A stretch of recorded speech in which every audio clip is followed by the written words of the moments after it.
Surgery Center, located at 7555 Pioneers Boulevard. Advanced Medical Imaging Surgery Center offers compassionate, patient-focused care and provides outpatient surgery services, making it possible to have non-emergency surgery and return home the same day. Advanced Medical Imaging Surgery Center specializes in cardiology, vascular radiology, orthopedics, pain management, and much, much more.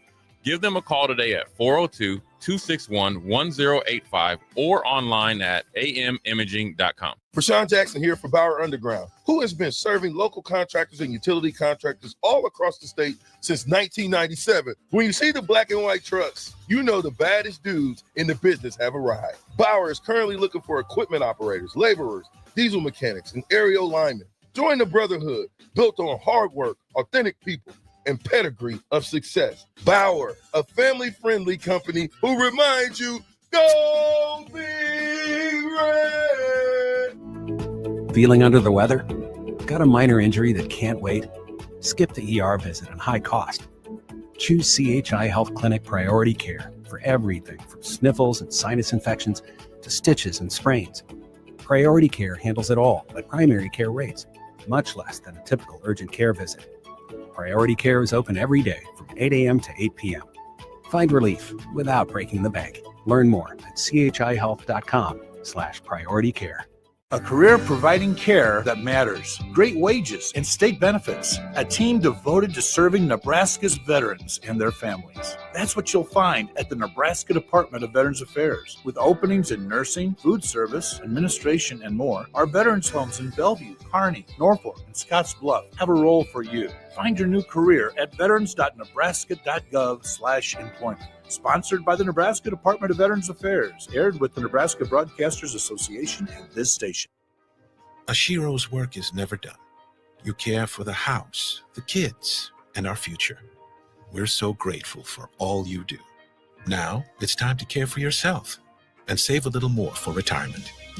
A free 3-minute online chat can give you the personalized tips you need to boost your retirement savings now. Visit aceyourretirement.org/Shiro today. A public service announcement brought to you by AARP and the Ad Council. This is Lincoln's home for sports talk on the FM dial. Also online at theticketfm.com. On the internet. KNTK FM Firth, 93.7 The Ticket.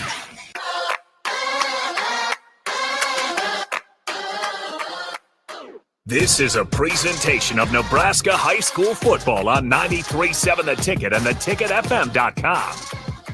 High school football broadcasts are powered by Edward Stone, Sunbelt Rentals, Union Bank and Trust, Doane University, Hamilton Telecommunications, Jimmy John's, Nebraska Army National Guard, Nebraska Department of Transportation Highway Safety Office, and Play It Again Sports. Now, calling all the action, here's Nick Sainert and Jay Foreman.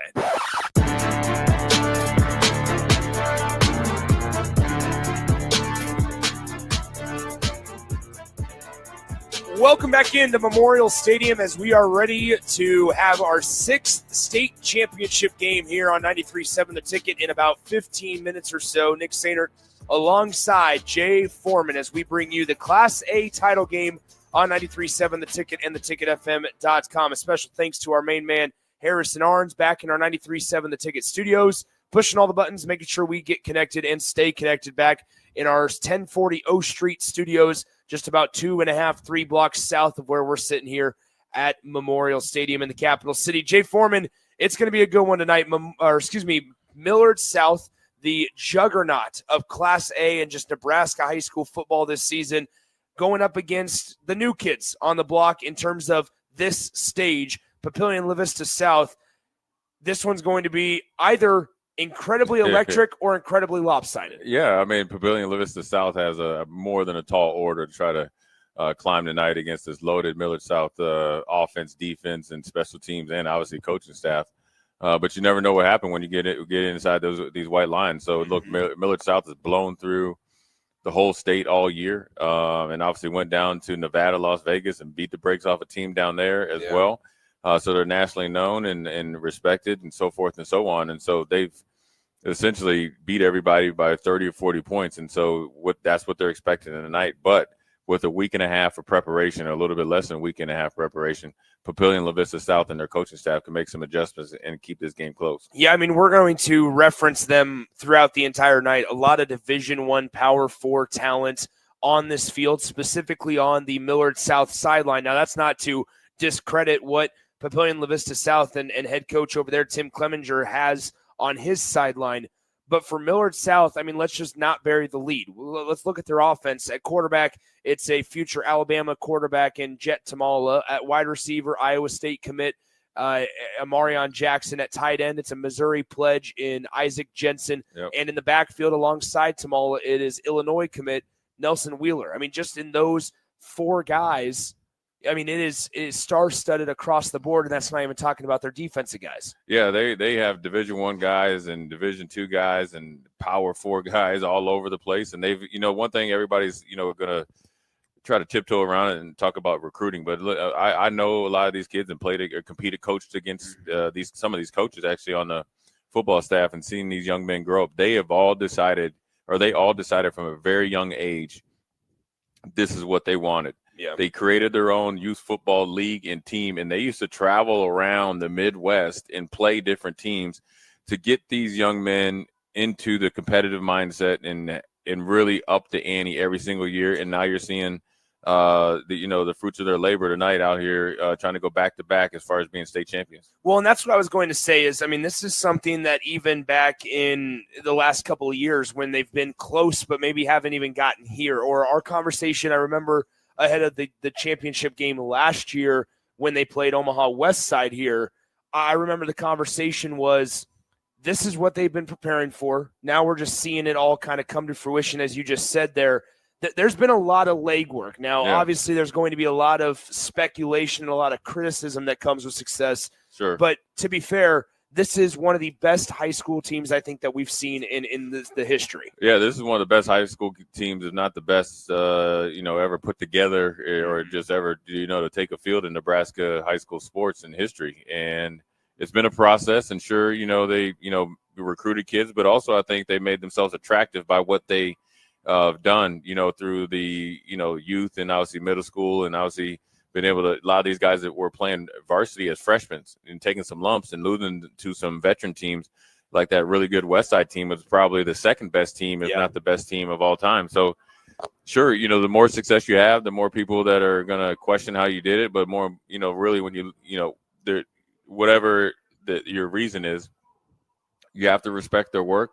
You got to respect how well they're coached. You got to respect their winning. Now, I think they're a different team this year. I think they're really more mature. I think last year they were, had a chip on their shoulder, so they're maybe a little bit more brash. I think it's more businesslike, and a lot of these guys have their offers and already committed, and will be signing here very soon to numerous universities across the United States. And when you think about it, they always have the hat reveals and you sign. Yeah. I mean, they're going to have to rent out the whole, gymnasium for all these guys to sign. And this is a life-changing 4 years for these guys where they all had a common goal, and they had a goal, and they all were able to achieve it. So, I'm hoping that these relationships they built wasn't just on the surface, and that they truly will remain friends for the rest of their life, because they went through some times together, and you got to respect the result. Mm-hmm. Well, I mean, and all this is also, it's important to note, they're doing it in the first year of a new head coach, Taylor Mendenhall, who is here after Ty Wisdom, who really helped build this thing, ended up leaving after last season when they accomplished and won a state title. After that, they were able to, Ty Wisdom took a high school job out in the state of Arizona, and really Millard South and Omaha West Side is the other one, but really Millard South is the team that has traveled to Arizona or Vegas now these last couple of seasons and really started to play national talent. But you have to be, number one, you have to have success and proven success in order to be invited and have that opportunity. But you also don't want to be unprepared when you go out there. Now, Millard South, just calling facts, they had to forfeit their first win because it violated some NSAA protocols. And Taylor Mendenhall, the new head coach for Millard South, actually was suspended for 2 games. He's here. He's back. That's behind all of them. Millard South is going to do their thing. We have so much more to get to with the Patriots, but let's talk on the other sideline, Papillion La Vista South, the Titans. not necessarily the new kids on the block, but new to this stage, looking for their first state title in school history, led by head coach Tim Clemenger. We talked about it. They have a tall task ahead of them, but this was also a team that almost was eliminated in the first round of the playoffs this year to Lincoln North Star. If they wouldn't have stopped a 2-point conversion by Lincoln North Star in the first round of the playoffs, they wouldn't have even been here. And so it's kind of a second life for Tim Clemenger's squad. Yeah. The North Star Gators were a game opponent going on the road up there and waking them up, and maybe they woke up a sleeping giant, because after that, they caught their rhythm and made their way to the state championship. So doesn't matter how you get here. All that matters is what you do when you're here, and it's a great opportunity for them. Coach Clemenger has done a really good job with their program, building it kind of the same way. Obviously, they don't have the depth of big-time athletes, but more importantly, they feel like they can compete. One thing you have to learn, or you have to know about Papillion and La Vista South, they are newer on the block, right? But what they are competitive. They kind of are like Gretna, and they feel like they were overlooked. And you saw them in the Class A boys state championship basketball, where their fan base is definitely going to get behind them. And obviously, a lot of these kids on that team know a lot of the kids on Millard South as well. And so they compete year-round in every single sport: baseball, basketball, football, and they know each other through 7-on-7 leagues. So they're not going to step on the field and bow down and be scared. They're just facing a really, really well-oiled machine in Millard South Patriots here tonight here at 7:15. Millard South has taken the field as now Papillion La Vista South is getting introduced over the loudspeaker here at Memorial Stadium. Papillion La Vista South, winners of 10 consecutive. They rely on a balanced offense, throws for about 190 yards through the air per game, and rushes for 180 on the ground per contest. They use two quarterbacks in Colin Rayborn and Grant Beckenhauer. Those two have combined for over 2,100 passing yards, 17 touchdowns, and 8 rushing touchdowns as well. They also have a really talented running back that, Jay, I know you like, in Logan Arch, 740 yards, 14 rushing touchdowns, averages 9 yards per carry. It feels like running the football and establishing that side of their offense is really going to be key tonight. Why? Because if you can stay on the field longer, you keep Jet Tamala and all those talented players off of the field. Yeah, their best defense is going to be a well-balanced offense, and they can run the ball and throw it. And you how you throw it, you got to have the controlled passing game. You got to make sure you don't play behind the chains and no negative yards or no negative plays. And you definitely don't want the self-inflicted wounds as far as penalties against yourself. And so if you can do that, especially early in the game, because what Millard South likes to do, obviously they like to start fast and they like to kind of end the game by halftime. The longer this game goes, it kind of plays in the favor of Papillion La Vista South, and Millard South hasn't been challenged. And we've seen it in other classes against teams that are either undefeated, right? We saw that last night, and obviously, or haven't been really challenged throughout the season, as we just saw earlier with the Bishop Neumann game. The longer that you're able to stay in the game as a quote-unquote underdog, you can overtake the favorite in the third and fourth quarter. Papio South, they've been in a school since 2003. This is their second time in the state football championship. The only other time was in 2014 when they lost to the Junior Jays of Creighton Prep. And so they are trying to make history not only by beating one of the best and most talented teams in Nebraska high school football history, but more importantly for themselves to be able to hoist the trophy for the first time in school history. They had a boys basketball team that won the state title in the winter, or I should say in the spring last year. Now, can the football team win a trophy of their own? We'll find out in a little less than 5 minutes of time. We'll step aside while we pause for the national anthem. But when we come back, it's kickoff between the Millard South Patriots and the Papillion La Vista South Titans here on 93.7 The Ticket and theticketfm.com. If you're a homeowner or a business owner, you have a lot of projects, and no one has an unlimited budget or time. Sunbelt Rentals makes all jobs less stressful with no need to purchase large equipment or hire a crew. You can do it yourself with rentals and everything from aerators and power rakes for spring yard work to stump grinders, concrete mixers, tile saws, and more. Check out their inventory in Lincoln, north of Cornhusker Highway on 56th Street, or online at sunbeltrentals.com. There's only one place this holiday season to shop for the sports fan in your life and get cash back for slightly used sports items you don't need anymore. Play It Again Sports. Check out their selection of new and used items, including home fitness equipment like treadmills, exercise bikes, and ellipticals, and get your lift on with free weights, benches, and racks to add to your home gym. And don't forget, if you have anything slightly used to trade in, they'll give you instant cash. Holiday shopping starts and ends at Play It Again Sports at 48th and Vine. Attention Nebraska sports fans. Are you ready to take your skills to the next level? The Army National Guard is looking for leaders who are dedicated, driven, and ready to make a difference. Join up and gain invaluable experience while serving your country with a flexible schedule, competitive benefits, and a chance to build a strong future. Learn more at nationalguard.com/Nebraska. Live here, serve here. The Nebraska Army National Guard. Guard the good life.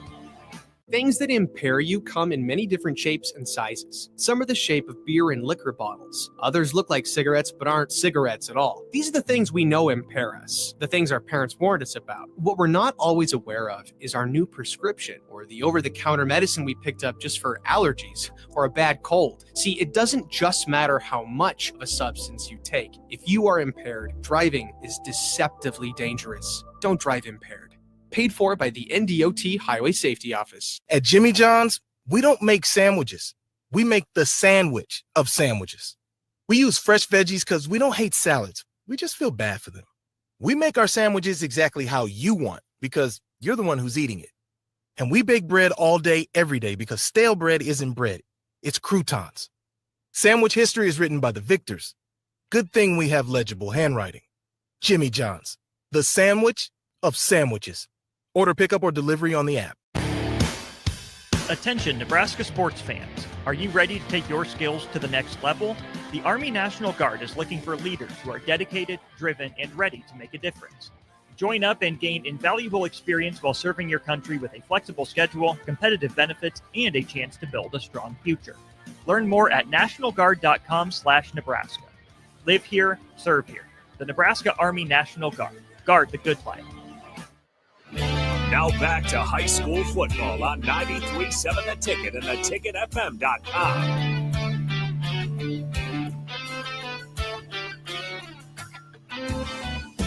Nick Sander, Jay Foreman back with you from Memorial Stadium. It's our 6th state championship game that we'll have for you here on 93.7 The Ticket and theticketfm.com, available anywhere you get your ticket content, whether it's on the video stream, whether it's on the mobile app, the audio stream on our website, theticketfm.com, or the FM dial. We appreciate you guys tuning in yesterday and today, and it's been a good couple of days of football. We saw a really good C2 game end in favor of Bishop Neumann. They win it over Grand Island Central Catholic. We saw Wahoo earlier today in C1 action win their second straight state title, and here it's time for us to crown a Class A champion. Millard South won the toss.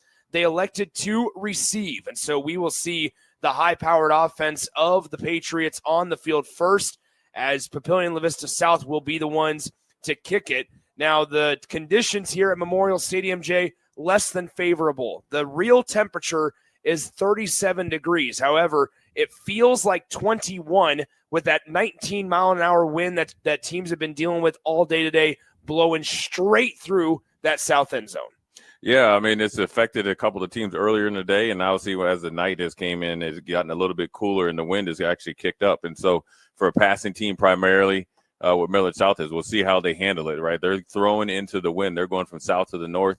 Papio and La Vista South, who's primarily a running team, is going from the north to the south. And so who can ever handle these elements? And you got to think it affected the kicking game. We saw a -4-yard punt, and which really changed the game, or potentially could have changed the game against Bishop Neumann. And then we've seen multiple mishaps as far as handling the kicks off the bounces, and then obviously the numerous quarterback, running back exchanges and ball handling. So whoever does that and does the little things better, we'll get out to an early lead in this game. Yeah, I mean, you talk about it. Like I said, Millard South won the toss, and they elected to receive, which meant that Papio and La Vista South got to choose the direction that they wanted to kick first. Well, with this just working through the alternating sides in each quarter, it lines up to where Papio and La Vista South will actually be working with the wind in the first and the third quarter, which means Millard South will get the wind at their back in quarters 2 and 4, which probably helps out the Patriots in some regard. But here we go,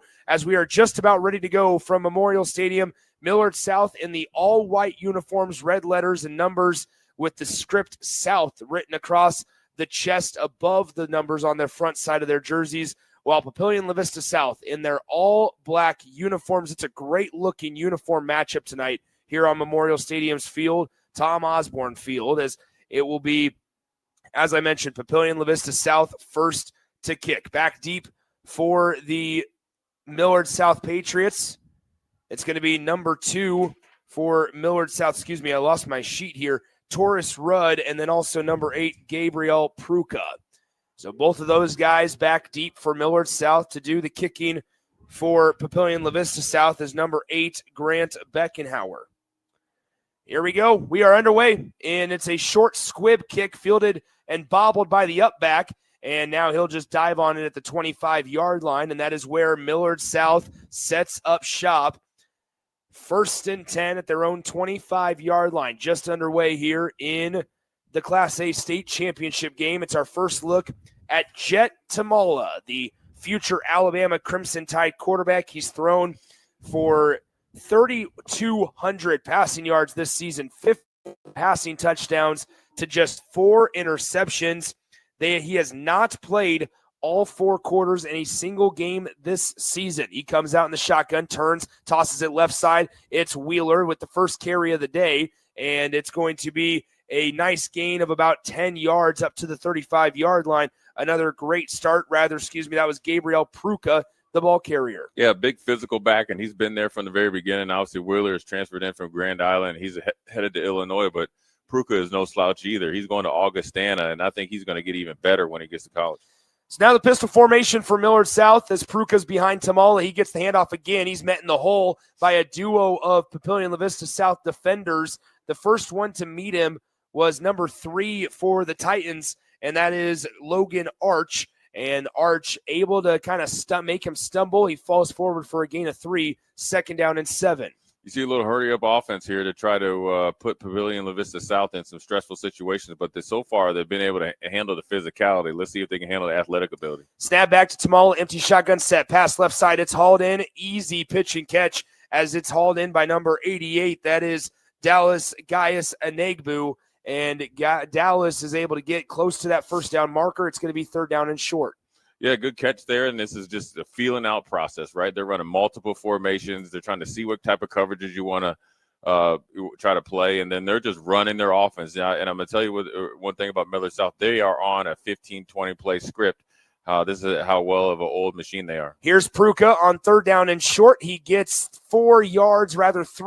He needed just 1, so it's a 1st down for Millard South. 1st and 10 coming up from the 47-yard line for the Millard South Patriots as they continue chugging towards that north end zone here at Memorial Stadium. Yeah, they're just going about their business, right? They're just running the ball. They don't even have Nelson Wheeler in there yet. They're just running with Pruka in their passing attack. And here's Tamala across the middle of the field. Pass almost intercepted. It was over the head of number 1, Amarion Jackson, the future Iowa State Cyclone, in the vicinity of that errant throw. I believe that was Logan Arch, who was in coverage of another receiver farther down the field. And Jet Tamala starts his day 1 for 2 through the air. It's going to bring up 2nd down and 10. Yeah, deep over route. Obviously, we've seen different levels that's worked, and a little bit of overthrow there. Now you got to get used to throwing it with the wind or against the wind. A little tunnel screen here to Amarion Jackson. He's able to haul it in, gets across midfield on the left side of it, just inside the numbers, then worked outside the numbers there. Gets up to the 47-yard line of Papillion La Vista South. It's a good gain of about 6 yards on 2nd down to bring up 3rd down and 5. Yeah, Marion Jackson is an interesting prospect where you can play, obviously, receiver. You can play safety, and I think eventually he'll get beefed up into maybe a secondary level linebacker because he's a great athlete. Here's a handoff to Pruka on 3rd down. Barreling his way forward, just keeps on dragging defenders across the 45. He gets a gain of 7 yards on 3rd down and 4. And it's going to be another 1st down for Millard South as they continue to move the chains. 9:40 to play in the first quarter. Still scoreless in the Class A championship. You know, Nick, as you look at this offensive line, they look like a Division II offensive line. They're led by Landon Von Segren going to Illinois. They are a big, physical, fast offensive line that play with an edge because they like to run the ball to set you up for deep pass plays. They motion Owen Zeck from right to left. Now they give it to Pruka once again, and he gets another nice gain on 1st down of about 8 yards up to the 32-yard line. And this feels, Jay, like it's just setting up for in the second quarter, Millard South to potentially hit one over the top when they're maybe in more favorable wind conditions. Yeah, they're just methodically, just running the ball, passing the ball down the field in the first 3 minutes. They're setting you up for what they want to do in the second series. And you haven't even seen Nelson Wheeler, or we haven't even heard Jensen's name as far as getting a target. Mostly it's been Pruka and a little bit of everybody else. Here's Tamala on second down, looking downfield, throwing left side, has a receiver wide open. It's Zach. Touchdown, Millard South. They strike first with 8:37 to play in the first quarter. It's 6-0 Patriots. 2 deep over routes. Amarian Jackson cleared it out through the first and second window, and then the second receiver came back and was obviously the beneficiary of the coverage rolling to him. Just like clockwork. Nick, this was just not even methodical. They just matriculated down the field. This is a well-oiled machine, and they're a pleasure to watch right now. This is a Millard South team as they're getting ready to attempt the point after that. I have some wild notes from their season to tell and talk about as the point after is good, and they lead at 7-0. I mean, how about this? They've outscored the 10 Nebraska opponents that they've played by an average of a score of 64-4 in the regular season games. They outscored opponents 489-10. They've outscored opponents 155-27 in the playoffs, and 21 of those 27 points in the playoffs came in the semifinal win, a game that they played and won 62-21 to Omaha West Side. I mean, it's just been dominance from start to finish in the totality of the season for Millard South. Yeah, I mean, you wonder how you put up those gaudy numbers, Nick, when you have 20 guys on their team already committed or going to college to play football, and that's not even counting the other ones that will eventually be going places next year and what's coming up the pipe. And so you have a well-oiled machine. They're well-coached. And when you watch them, Papio and La Vista South actually played them pretty tough. They did a decent job against the run. They had to give them a light box because you're worried about the pass. Then they tried to stop the run, and then they had to, got to expose a little bit in coverage, and they had to run a man-to-man defense. And as you see in the end zone, in the north end zone, more than any other game, you have probably just my guesstimation from looking down here, at least 15 to 20, probably 30 Nebraska Cornhusker football players watching this game. It lets you know that they're must-see TV, and they, you want to get a glimpse of a team like this, even if you're a player at Nebraska. Gabe Pruka on that first drive, 5 carries, 31 yards, 6.2 per carry. That's something that if you're Papio South, you got to figure out a way to at least limit that, because the continuous body blows of 6, 7, 8 yards on first down make it almost impossible to stop anybody, but let alone this type of program. They're at, and the majority of the time ahead of the change as far as, being in a easier second and third down and distance, and that's why they're able to pass at the efficiency rate that they are with Jet Tamola and his plethora of wide receivers. And so, the first thing you have to do is try to stop the run. You've seen him actually overthrow his favorite target, Amarian Jackson, on that in the middle of the field. So you can probably hope for the best. That will allow you, if you could somehow find a way to win up front, right, and not have to add guys to the box and do a good job against Wheeler and Pruka, it gives you a chance to beat them, because the team that did that 2 years ago was Elkhorn South. They had a really good defensive line and an offensive line, but a really good defensive line, well coached. They were able to play that deep zone, that deep cover 3, cover 4 zone, and really stymie this offense. But I think Millard South took that learning lesson, doubled down on it last year to win a championship against Westside, and now they obviously more than validated this year so far as being a record-setting team. So Millard South will go ahead and kick it short, fair catch signaled for, and haul it in, and now that's going to be a penalty, as that was a kick-catch interference. A fair catch was signaled for by the returner that was farther up on the field. He got laid out as he hauled in that pass. Millard South came headhunting essentially and just completely flattened the returner, and that is going to be an extra 15 yards. And now that's certainly a positive way to start it if you're Papio South. Yeah, you get 15 free yards. You can count it as an explosive run in your mindset. Now you get to recoup a little bit after they walk off this 15 yards. And so Dayton Anagabayu was coming down on kickoff, and when you're just focused on trying to go down and rock somebody in the state championship, it was a clear fair catch signal, and the Army committed the first penalty for Millard South, who last year was probably more penalized for stuff like that, whereas this year they cleaned that up.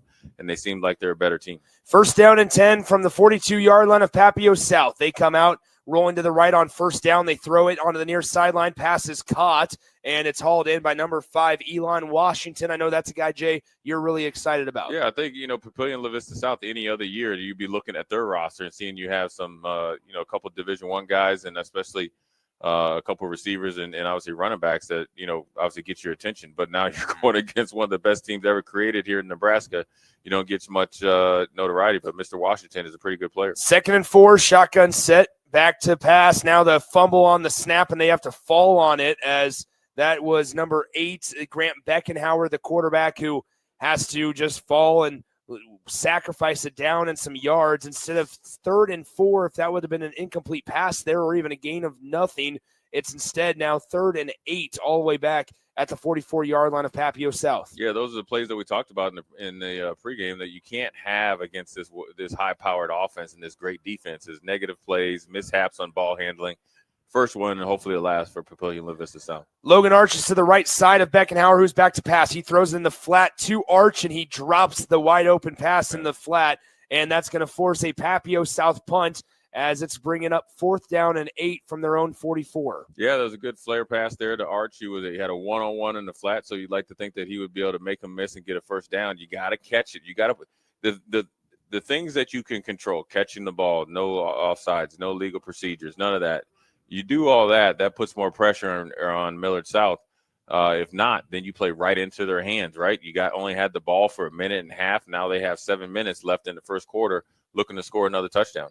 So here's a punt as it's a line drive heading towards the sideline. It's going to go out of bounds well and past the 20-yard line. The official just continues to walk up the sideline. He's past the 30-yard line, still trotting along, and he's going to mark it out at the 33-yard line. And so not a great job by any means of Papillion La Vista South flipping the field, but that is where Millard South will set up 1st and 10 at their own 33-yard line. Nick, that's a little bit of the intimidation that Amarian Jackson has, has been one of the better returners in Nebraska high school history as far as punt returns. We've seen him over there at Seacrest when they looked like they were dead to rights, take one off the bounce and take it 60-some yards.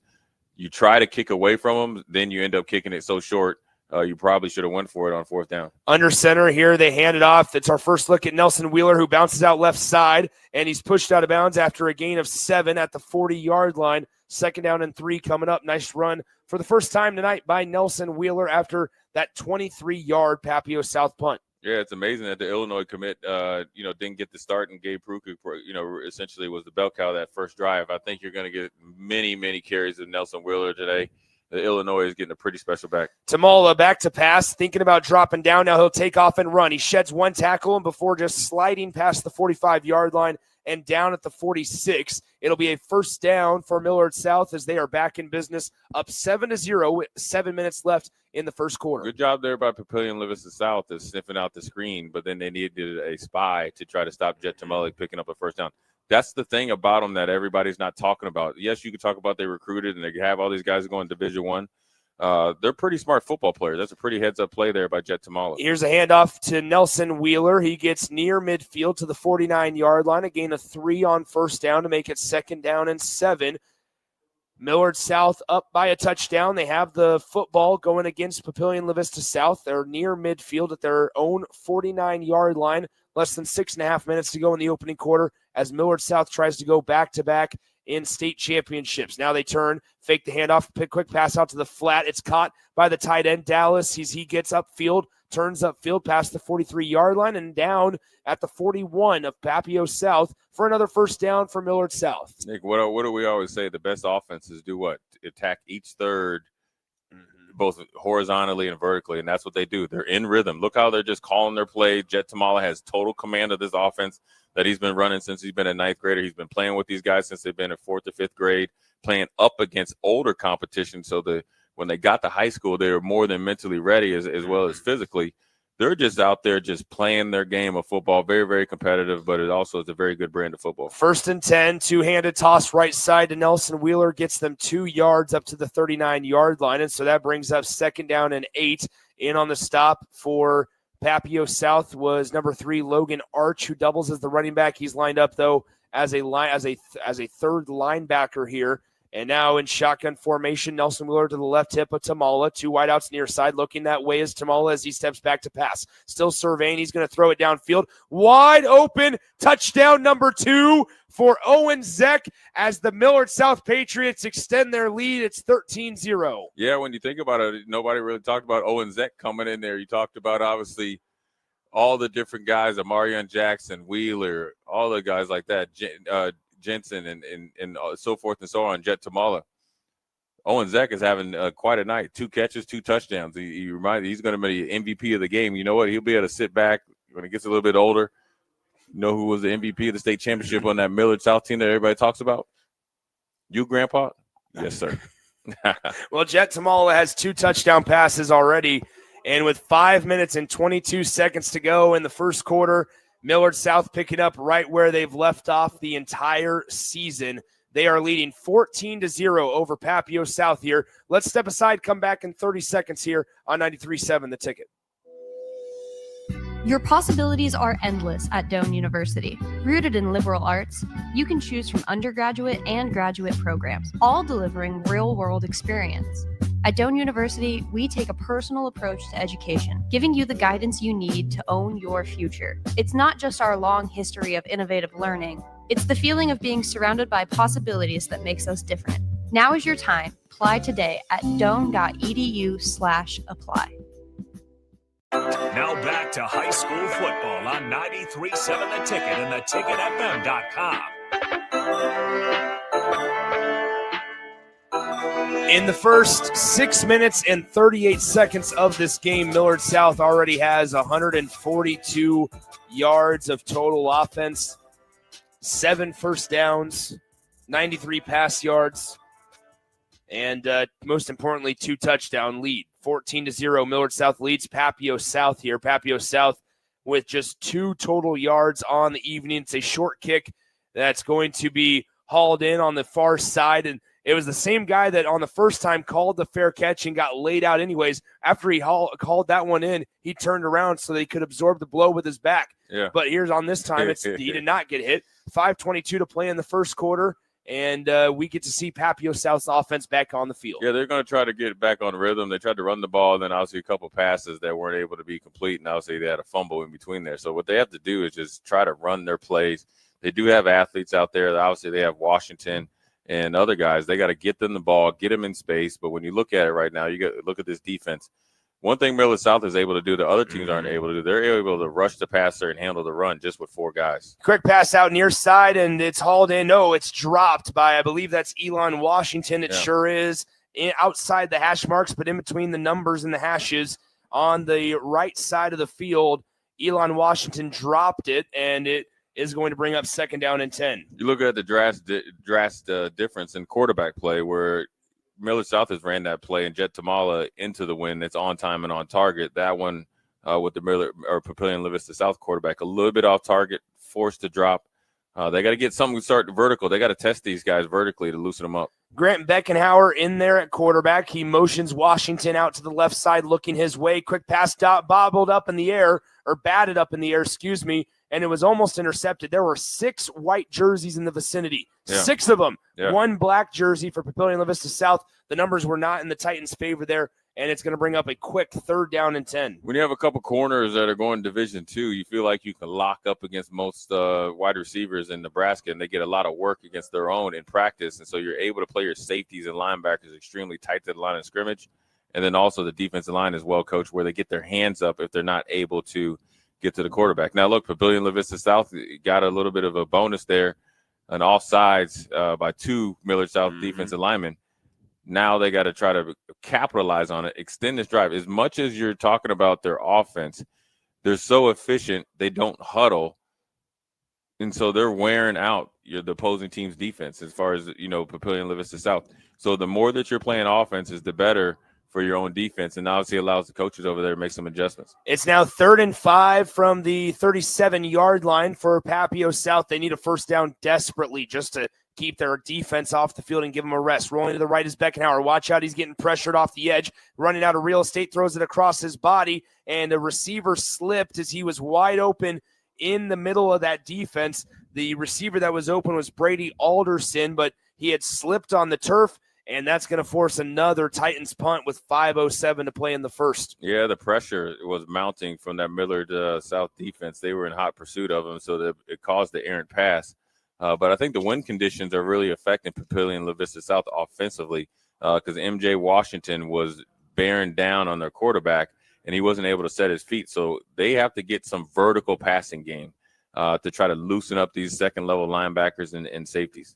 4th down and 5. They're back to punt, and we have a whistle and a stoppage here before we could punt this one away.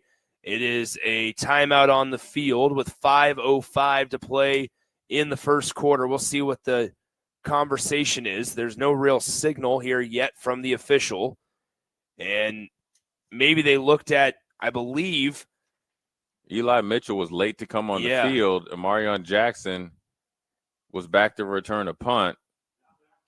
I'm not sure if there was maybe some blood and that you can't be out there. Now they're going to have Taurus Rudd back out there to return the uniform. punt. Said his knee or his pants weren't down long enough. So there you go. Line drive punt as this one takes a friendly Papio South bounce, and it will roll inside the 30-yard line, out of bounds at the 29-yard line is where Millard South will set up shop with exactly 5 minutes to go in the first quarter. And Jay, this has been a first quarter dominated by Millard South, which was somewhat expected. However, this is once again picking up right where they left off the entire season. Yeah, well, they got the ball with 7 minutes and 24 seconds left and scored in less than a minute. And then now they're getting the ball back with 5 minutes exactly left in the first quarter. This is how you beat teams by the numbers, is you get more possessions in the first 2 quarters than a lot of teams get in the whole game. Tamala taking a shot downfield. He's got Jackson. It's bobbled up in the air and incomplete as number 6 for the Papio South defense was in coverage. That is Ayel Gu, who is out there in coverage on that far side working on Jackson. Yeah, he's a really good defensive back. He's going against a really good receiver, and I think maybe the best receiver by numbers in Nebraska State history, and Amarion Jackson. Really good job there by number 6, Gu from Papillion La Vista South. High pointing the ball, boxing him out kind of like basketball, so there wasn't a chance for him to catch it on the tip. Yeah, Jackson, 44 catches for 848 yards, 14 touchdowns on the season as well. Here's Pruka, has a big opening up the middle, first down and more. He continues to drag defenders. It takes 3 Titan defenders to finally bring him down, but not until he's past the 45-yard line of Papio South and into enemy territory down at the 41. Yeah, really good run there by Pruka. Even better job of blocking by that offensive lineman. A little bit of a G pull, then he cut it back against the grain, then he got right up the hash in between the numbers, right down the middle of the field, and the physicality, how he finishes runs is even better. Tamala, quick pass down the middle of the field. There's Owen Zeck again, and he's going to find the house again. Touchdown, Millard South. And Jay, kind of walk us through that one because Owen Zeck, did he snap the ball? Is that what I saw? He lined up as it was an overload. Where they flipped it over to the right or to the offensive right side. Owen Zeck came in and lined up as a tight end. So it was an unbalanced line of scrimmage, and he was obviously an eligible receiver, and he's not the biggest guy out there, so you almost didn't recognize him. 3 catches, 3 touchdowns. Owen Zeck is having a game of his life tonight. So here you have it, 4:24 to play in the first quarter. And it is 20-0. Snap down, the hold is up, and the kick is good. And so with 4:24 to go in the first quarter, it is 21-0 Millard South. Let's step aside, come back in 30 seconds here on 93.7 The Ticket. With UBT, you've got total control over your money. Like Doug, who runs his game day tailgate like a well-oiled machine. I got burgers, brats, chicken, dogs, plus all the fixins. And with the UBT Go app, I can track my food spending from anywhere. Pro move. They don't call me Grill Sergeant for nothing. No matter your goals, UBT helps you feel good about reaching them. Union Bank and Trust. Member FDIC. Welcome back to high school football on 93.7 The Ticket and theticketfm.com. Nick Sanders alongside Jay Foreman here on 93.7 The Ticket and theticketfm.com as we get ready to go for picking up action once again. 4:24 to play in the first quarter. It's 21-0 Millard South here in the Class A state championship game. Yeah, well-oiled machine here, Nick. I mean, you're looking at very, very efficient football here, and it's 21-0. And Papio La Vista South hasn't even really got a chance to get warmed up. And whereas Millard South, they're just coming out humming. They're just getting everybody a chance to, touch the ball. They're just taking whatever the defense gives them. They can run the ball at will, and obviously with Pruka and Wheeler, two-headed monster in the running game, the offensive line is keeping a clean pocket. Yeah. And you have all these receivers. When you think of Owen Zek, 3 catches, 112 yards, he's their third or fourth, number 3 or 4 receiver. He's having the game of his life. You can't just match up with these guys. You got to make sure, or you got to try to see if they're off their game that night. That's a big hit. Arch gets the handoff and immediately gets drilled. And on the tackle for Millard South was Daxton Williams, the senior linebacker who laid the thunder on Logan Arch, the starting running back for Papio South. Yeah. No gain on the play to bring up 2nd and 10 from their own 33. Yeah, he's no hesitation going up in there and filling the hole. Daxton Williams is going to Mankato State, where Adam Thielen and other guys have made themselves quite a name up there in Minnesota. This is what I'm talking about. When Daxton Williams is out there and he's going to a big-time program in Mankato State all over the country, whether it's Fresno State, Iowa State, Missouri, and obviously Illinois, it lets you know the type of program they have here in Millard South.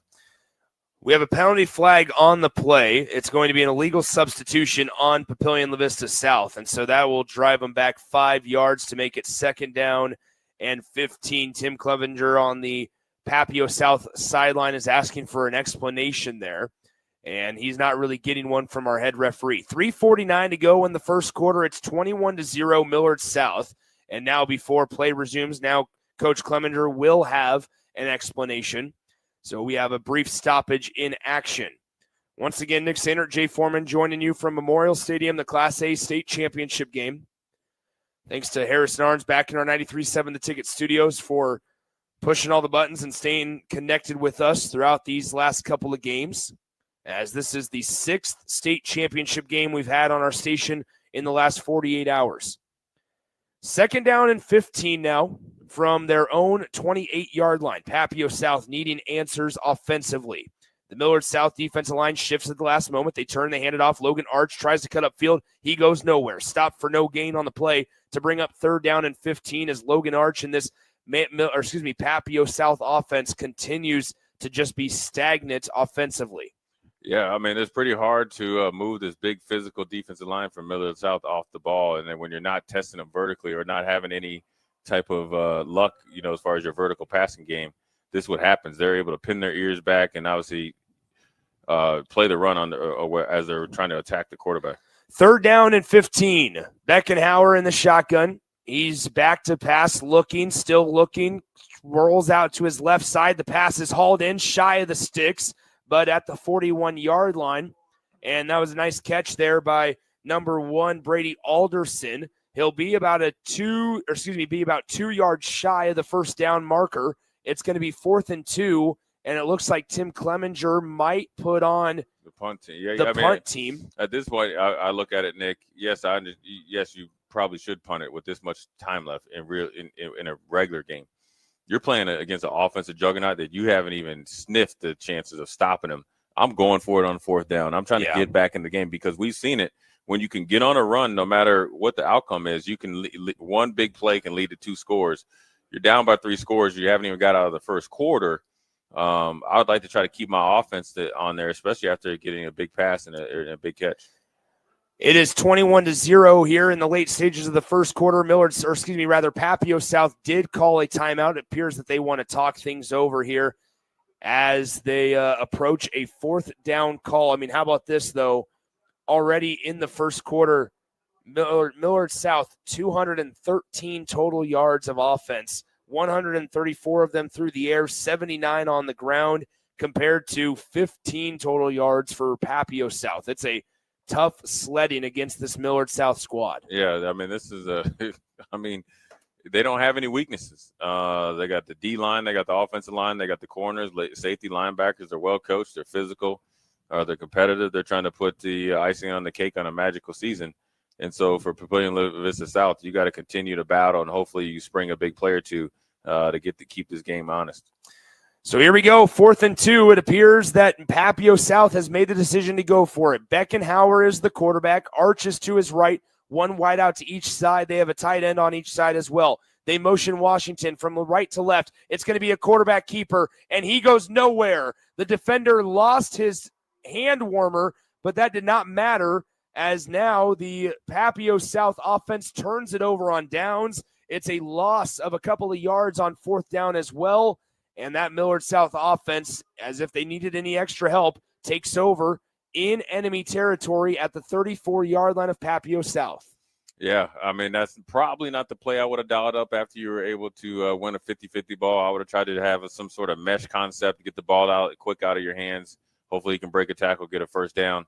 But that Millard South defense, led by that defensive line, is definitely on the attack. When you think about the size and speed of these guys, Nick, and we're talking about 20 guys going to play college football next year, as we see Nelson Wheeler break one here, to build that depth and then obviously keep everybody engaged in the team concept. It's a good coaching job for a new coach coming over in year one in Coach Mendenhall.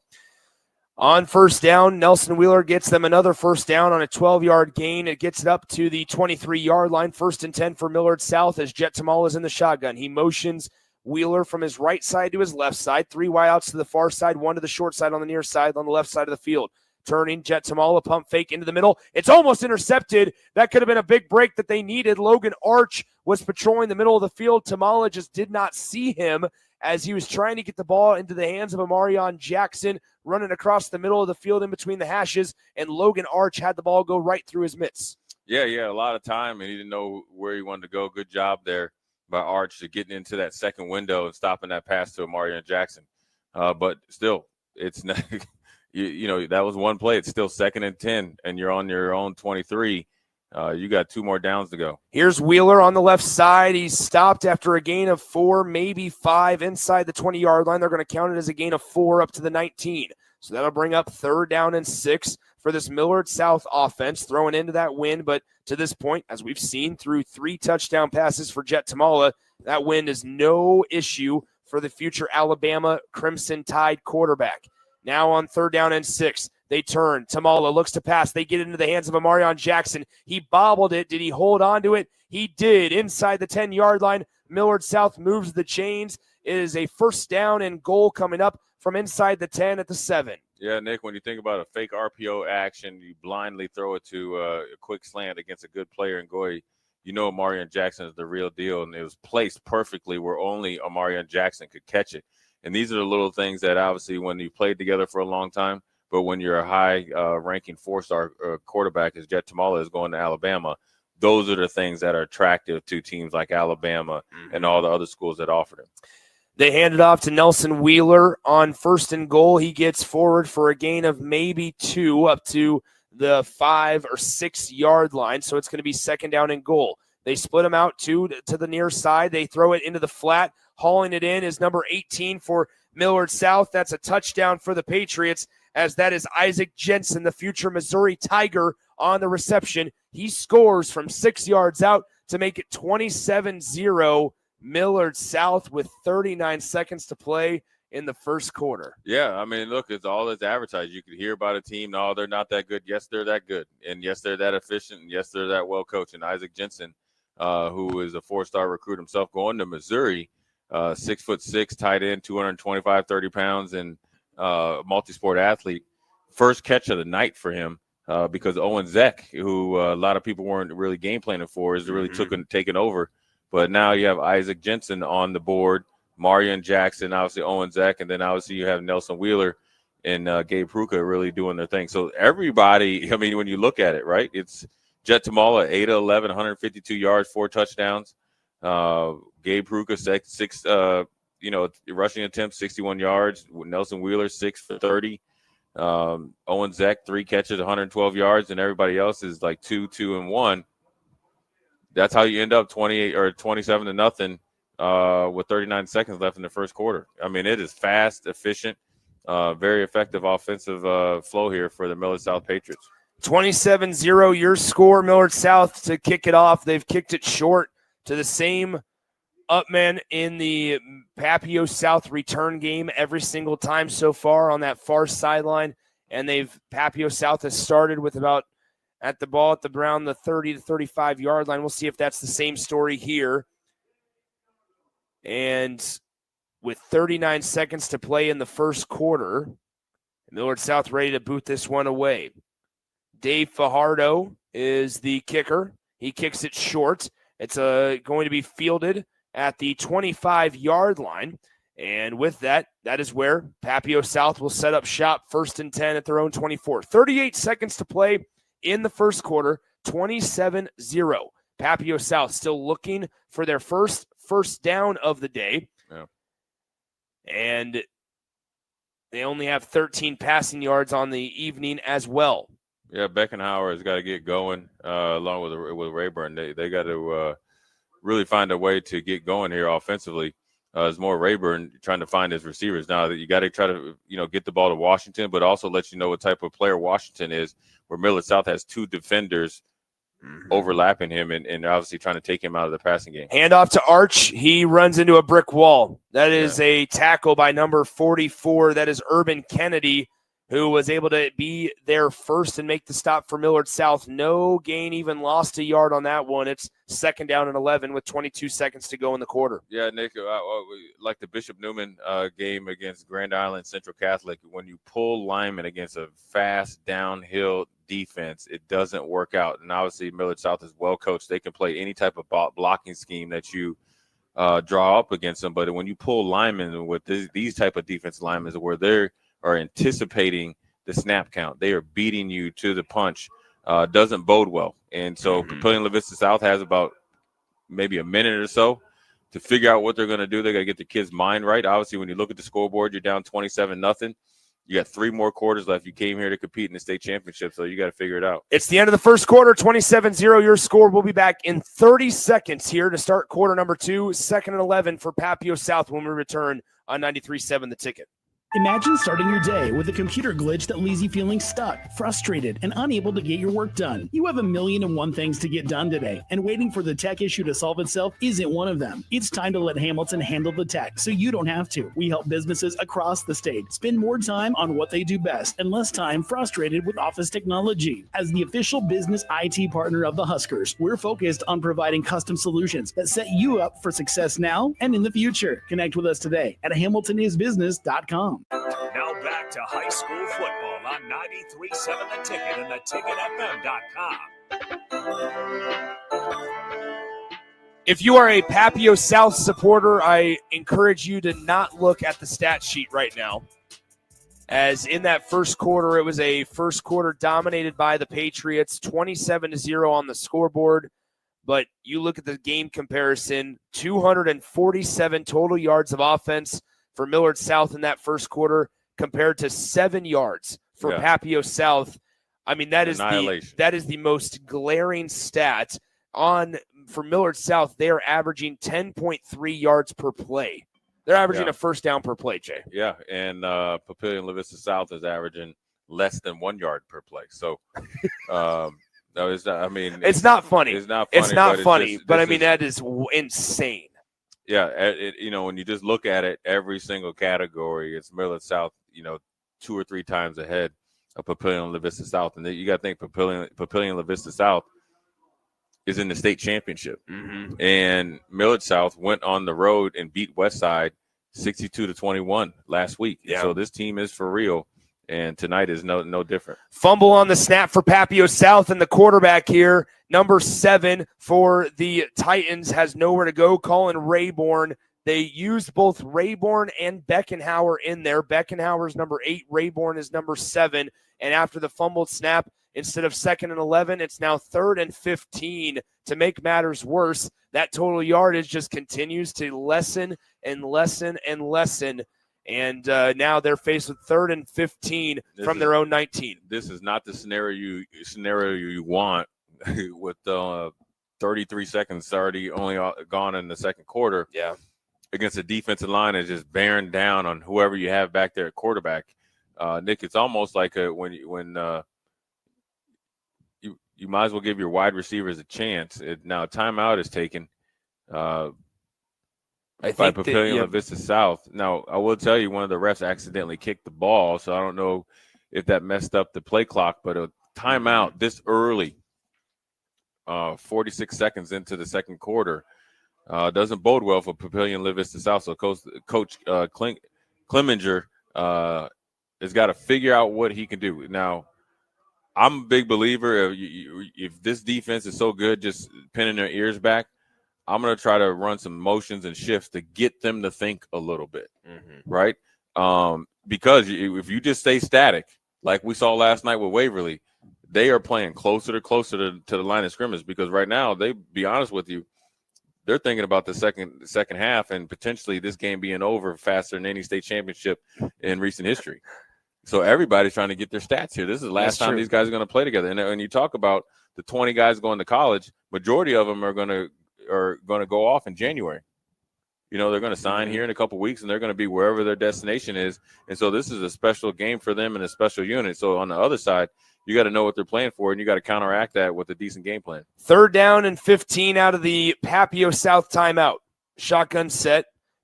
Grayborn is the quarterback. He takes the snap. Watch out. Screenplay. And it was gone before it even started. And Millard South just continues to dominate both sides of the ball. It's hard to put into words, in all honesty, folks, unless you're seeing it with your own eyes. Millard South just completely dominating every facet of the game. And so now it's going to bring up 4th down and 15. Papio South has to punt into the stifling 18-mile-an-hour wind that's blowing here at Memorial Stadium consistently and relentlessly. Yeah, Urban Kennedy blew up that screen pass, and that's what you think is a defender. You know, 3rd and long, and they have a timeout. You expect a screen pass. Now we have another timeout here by Millard South. So they're trying to make sure that Papillion La Vista South doesn't run a fake punt, which I don't think they would. They're backed up. But when you think about this defense, right? You got Solomon Baker going to Fresno State. You got Urban Kennedy, a young guy. MJ Washington, young. Daxton Williams going to – I have him down. He's going to Mankato State. I mean, it's like next to their names, Nick, with all these, you got to think guys are going to North Dakota, Bama, Illinois, Augustana, Missouri, Iowa State, Mankato State, Northwest Missouri State, Kearney, Fresno State, Army, and Illinois again, and Deshaun Prince, who is undecided. He has a Nebraska offer, and Urban is undecided, and he has plenty of Division II offers. When you think about this and you have a goal as a young kid, you know, you think about one guy on your team going to Power 4. You have like 15. Yeah. And then you got guys coming up the pipe. You look down there on the field, number 76, he's the next one in line. Number 66, he's going there too. They're both over there talking to Isaac Jensen.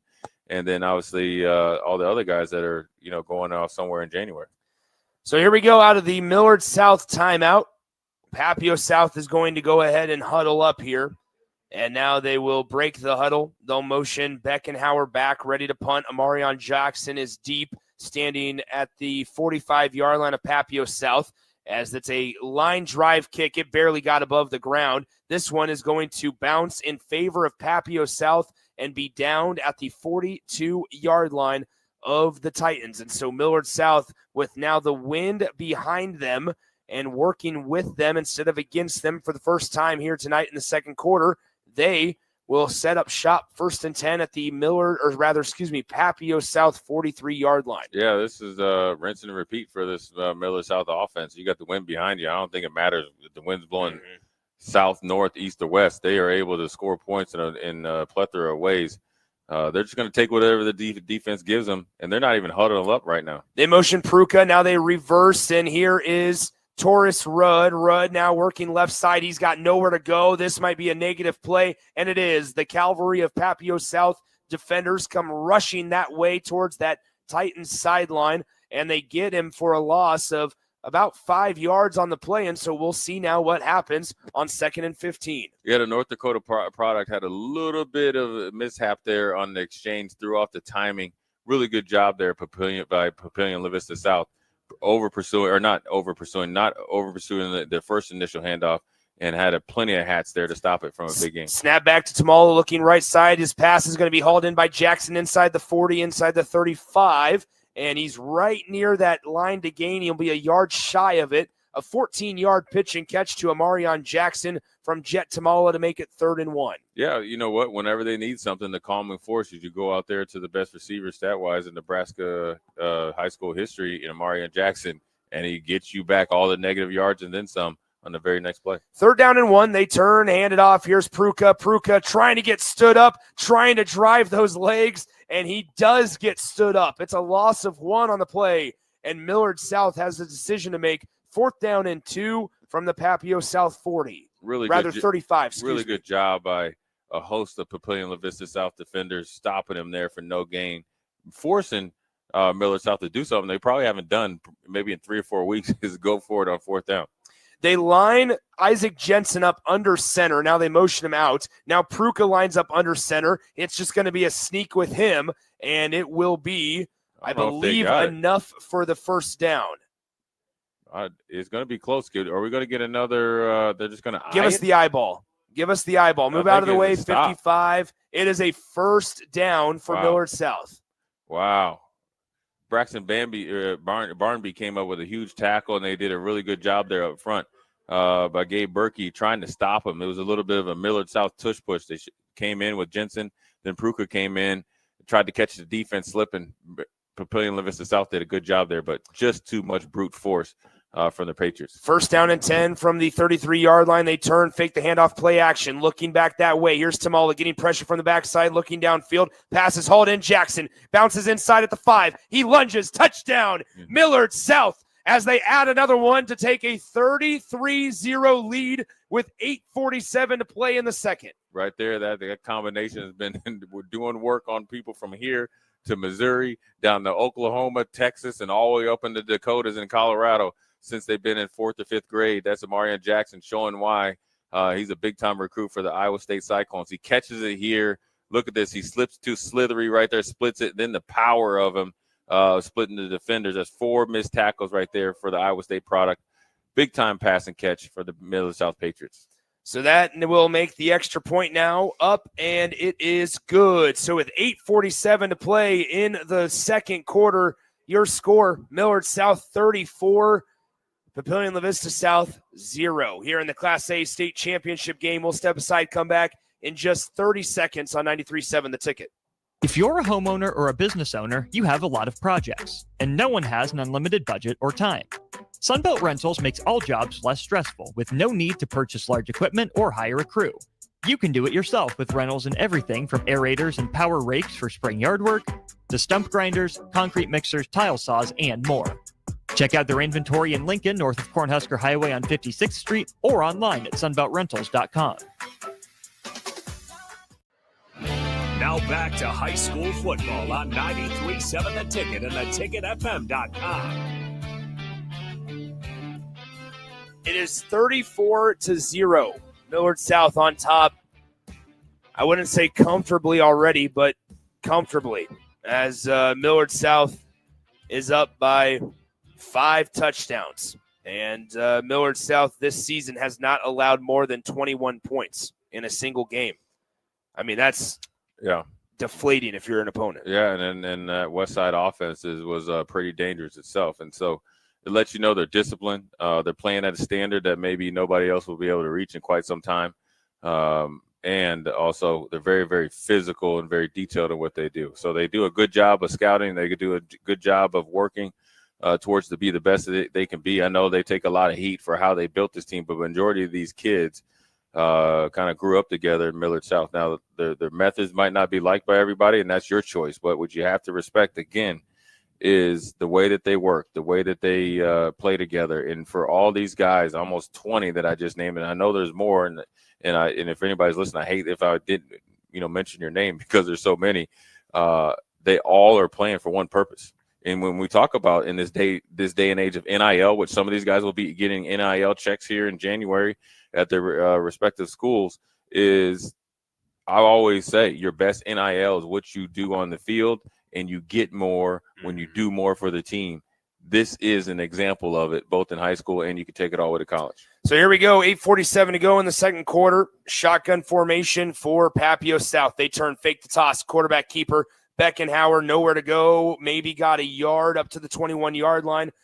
With 8 minutes and 36 seconds to play in the first half, it's 34-0 Millard South here in the Class A title game. Now, once again, I keep going back to this statistic.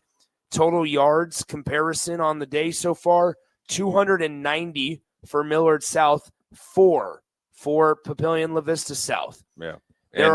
Go ahead, Jay. And, I mean, they are dominating this game where you got Urban Buns coming in and playing the defensive end position. These guys are putting in some of their younger JV fumble players. on the play as now Millard South recovers it. They had a miscommunication, Papio South did, on the wide receiver handoff as they were trying to get it to Logan Arch. It looked like Beckenhauer was just unsure until the last second whether or not he wanted to hand it off or keep it, and it ended up hitting the side of Logan Arch, and it fumbled on the turf, and now Millard South takes over inside the Papillion La Vista South 20-yard line. Yeah, ball handling is crucial on a cool night like this, but even more when you're playing a really good defense here in Millard South. And, you know, I think the dual-headed monster quarterback is probably affecting the timing of Papillion La Vista South offense. But right now, when you're Coach Clemenger, you're trying to get any type of life, and you're trying to put anybody in there to see if they can give you a big spark there. Here's Tamala. He hands it off to Nelson Wheeler, who bursts up the middle for a nice gain of about 6 yards inside the 10-yard line to the 9. It's going to be 2nd down and 4 now from the 9-yard line here for Millard South as they continue to fire on all cylinders. Jet Tamala already has 5 touchdown passes here in today's game. A quarterback who has yet to play all 4 quarters in a game. Back to pass, looking, end zone, pass intercepted, taken the other way. There goes Papillion La Vista South, tracked down from behind is the man who was able to pick off Jet Tamala. That is number 12, Ray Flynn. Yeah. He takes it back to the 40-yard line, and we'll see, can that spark Papio South? Yeah, Ray Flynn did a really good job. Faked like he was going to pass, and they knew that Millard South was trying to get it to Amarian Jackson. He got in that first window. Look at this right here. See there? He fakes it. Big, tall, good, athletic, one-handed catch right there with the green gloves. A little bit of a almost dead leg, but the one thing is not going to probably outrun Nelson Wheeler. Big play there by Ray Flynn. 1st and 10 now for Papio South after they turned it over on on a fumble a moment ago. They get a much-needed interception, and they come back in shotgun formation. Rayborn looking right side. Now that one almost intercepted there as stepping in the lane was number 5, Tegan Urban. It was behind the intended receiver of Elon Washington, and it falls incomplete. 2nd down and 10 coming up. Yeah, you know, even though you got the interception, now you got to do something with it. And Papillion La Vista South, that pass was a little bit behind the receiver out there in the flat. And so if you're Rayburn and Beckenhauer, they have got to pick up their game. Now, when you look over and you see Jet Tamala, 5 touchdowns and 1 interception, you don't want to go pass for pass, but you got to play better within your offensive system. Here's Rayborn with Logan Arch to his right. Low snap corralled. Quick pass in the seam. Almost intercepted. Man, I'm saying that every single time. This time, Dennis Ramos Ruiz was almost able to step in there and grab the interception. That was number 24, Aiden Marshall, the junior, who almost got his mitts on it. Number 24 in white for Millard South. And that brings up a 3rd down and 10 for the Titans. You know, Nick, when you're throwing into the wind, sometimes you try to throw it too hard and you release it high, and that's what happened right there, and almost was a crucial interception for Papillion La Vista South. 3rd down and 10, Rayborn in the shotgun, back to pass, looking, rolls to his right, gets blocked from the running back. He's got nowhere to go. He throws it out of bounds. The ball does not get back to the line of scrimmage, but he was out of the pocket for it, and no penalty flag on the play. It's going to bring up 4th down and 10, and Papio South rushes their punt unit onto the field. Yeah, I mean, just like that, they had an interception by Ray Flynn. That was a little over a minute ago. It was 8 minutes and 16 seconds left on the play clock. Millard South is going to get the ball back with 7 minutes left. So here we go, 7:09 to go, 2nd quarter, 34-0 is your score. As the punt, it's going to be a fake punt. They're going to roll it on the left side. That pass hangs up in the wind. It's intercepted. going the other way. It's picked off by Deshaun Prince, who slides down at midfield, and the Millard South Patriots take over 1st and 10 right in front of that 50-yard line. It was actually set up, and they almost had the Millard South Patriots fooled there, but you're having your quarterback throw into the wind, and look at it get held up there like we've seen earlier today. Good pickoff there by Tayshawn Prince. Better return. Young man is a Nebraska offer. We're not sure where he's going to go. But, again, that's another Power 4 player on this Millard South defense. So now Millard South takes over after the failed fake punt. Here he goes. Nelson Wheeler bounces outside, trying to turn the corner, unable to do so. He gets pushed out of bounds, but not until he gets a gain of 7 or 8 yards up to the 45-yard line of Papio South to make it 2nd down and 3. Yeah, Nelson Wheeler's just been workmanlike here, right? You're looking, he's gliding, takes an inside bounce out, right? Little crow hop there, hits the outside. Good, powerful runner right there. Illinois has a really good prospect coming here in a couple weeks. They hand it off to Wheeler. He just bulldozes his way over Logan Arch, but then some helpers come from the defense, and they take him down right about after a gain of 1 yard to the 45-yard line to make it 3rd down and 2. 6 minutes and 37 seconds to play in the second quarter. It's 34-0 Millard South on top as the snow flurries begin to fly in front of our window here at Memorial Stadium. Oh, wow. Yeah, we were expecting it later in the week, so now maybe we'll miss this on Friday, or we're going to have snow for the rest of the week. Shotgun snap. They look. Tamala turns, hands it off. Wheeler navigating his way through traffic as he tries to lower his shoulder. He's going to be about a half a yard shy from the 1st down marker. And I would imagine that Millard South, as they continue to try to dominate this game, will keep their offense on the field. It is going to be 4th down and inches. Yeah, Millard South feels like they can do whatever they want. Nelson Wheeler has been the hammer, and obviously Gabe Pruka has been a guy that's been averaging 8 yards a carry. Nelson Wheeler, 10 carries, 44 yards.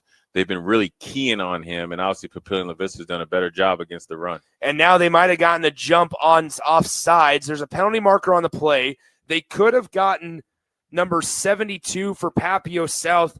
That is Austin Hawthorne, a 5'9", 330-pound defensive tackle going against number 54, Tatum Wash. We'll see. Did it go on Millard South or Papio South? It's going to be an offsides on Hawthorne, so an automatic 1st down. Yeah, I think he got in the neutral zone, but I think he felt like he got back in time, and then that made the Millard South offensive lineman jump. Big Austin, when he got moving there, it's hard for him to stop go forward momentum.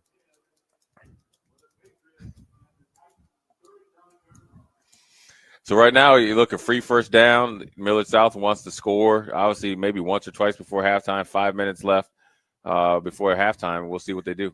So 1st and 10 here for Tamala. He's looking to throw. He finds Amarion Jackson over the middle, who shreds one tackle inside the 5. It's touchdown number 2 for Amarion Jackson. Touchdown number 6 through the air for Jet Tamala. And Millard South is up by 40 with 5 minutes and change to go in the second quarter. Yeah, when you think about Amarion Jackson, you don't have to question the speed. He was able to split the defenders. Watch this right here. On time, on target, where he can catch it, make somebody miss, splits defenders again, run away from a would-be tackler. Amarion Jackson scampers in off of the pitch and catch from Tamala to make it 41-0. The snap is down, the kick is up, and the kick is good. So with 5:23 to go in the second quarter, it is 41-0 as we still are just a little over halfway through quarter number 2. 15 1st downs to 0 for Papio South in favor of Millard South. Everything right now in favor of the Patriots. We'll step aside, come back in 30 seconds here on 93.7 The Ticket.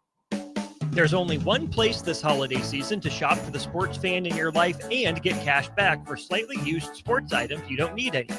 Play It Again Sports. Check out their selection of new and used items, including home fitness equipment like treadmills, exercise bikes, and ellipticals, and get your lift on with free weights, benches, and racks to add to your home gym. And don't forget, if you have anything slightly used to trade in, they'll give you instant cash. Holiday shopping starts and ends at Play It Again Sports at 48th and Vine. Welcome back to high school football on 93.7 The Ticket and theticketfm.com. I said it earlier, and I'll say it again. If you're a Papio South supporter, I recommend not looking at the stat sheet. Maybe go for a walk. Bundle up because the flurries are going. Should we open the window, Jay? Negative, Ghost Rider. All That right. pattern is full. I mean, it is chilly out there. I don't know if the text line will get mad at me today for saying it's chilly. Here's a kickoff. It's going to go into the end zone for a touchback. And so we've had a couple of questions about running clock territory. Are we there? Are we in there? It is you can't have a running clock until the second half. The team has to be up by 35, which is accomplished to this point, 41-0 lead for Millard South, but 5:23 to go in the second quarter, and this has just been a methodical beatdown to this point, Jay Foreman. Yeah, it's been just straight domination. It's everything that's advertised when you think about Millard South Patriots and obviously their athletes, but I don't think maybe, they get enough credit for how well they're coached and how well they played and how cohesive they are. They're taking every game serious. They're here to make a statement. And Papillion La Vista South is a game opponent, but I think they're just facing a juggernaut tonight. When you look at them, just look at the size and the strength compared to Papillion La Vista South, and just look at how well they tackle, how many guys and hats they get to a ball. 9-10 guys at a time are attacking each ball carrier, quarterback. They are bum rushing the offensive line of the opposition. They've done it all year. Papillion La Vista South they're no different. They're getting the same treatment. And so that's where you really appreciate the standard that they've probably tried to build over here the last couple of years. They've taken their lumps, both on the field, when they're a younger team, and obviously lost a couple of years and had a little rivalry against Westside, so forth and so on, and lost to Elkhorn South a couple of years ago. They learned from it. Now they've built their team, how they wanted to do it. They haven't really looked back and really taken anybody's opinion. But also what they've done is they created a place where it's appealing for players to come and, try to make a name for themselves and potentially go to college. Chester Mendoza Jr. takes the second down carry up 3 yards to make it 3rd down and 7. Chester Mendoza Jr., the junior running back himself, has his first 2 carries of the day for 3 total yards so far. It brings up 3rd down and 7. 4 minutes and 11 seconds to go until halftime. At the half, we will send it back to our 93.7 The Ticket studios to Harrison Arns and the crew. As in 3rd and 7, going into that stifling wind, trips out to the far side. Shotgun set, slow snap, corralled by Rayborn. Now he'll throw back left side. It's hauled in, and he's immediately tripped up on the play number 82, Pearson Ivaner. Ivaner tripped up on the near side just outside the numbers, well short of the line to gain. No gain on 3rd down to bring it up to 4th down and 7. Another great defensive play made by Millard South as they force a Papio South punt. Yeah, they're extremely disciplined. Everybody's invested into the scheme, and everybody's obviously going to the next level. And I keep saying it, and I'll keep harping on it. Hopefully people start to listen. The better your team is, the more that you'll get. And then once you buy into the team, everybody eats, and that's what they've done. They are very disciplined. You don't fool them. If you get them once, you won't get them twice.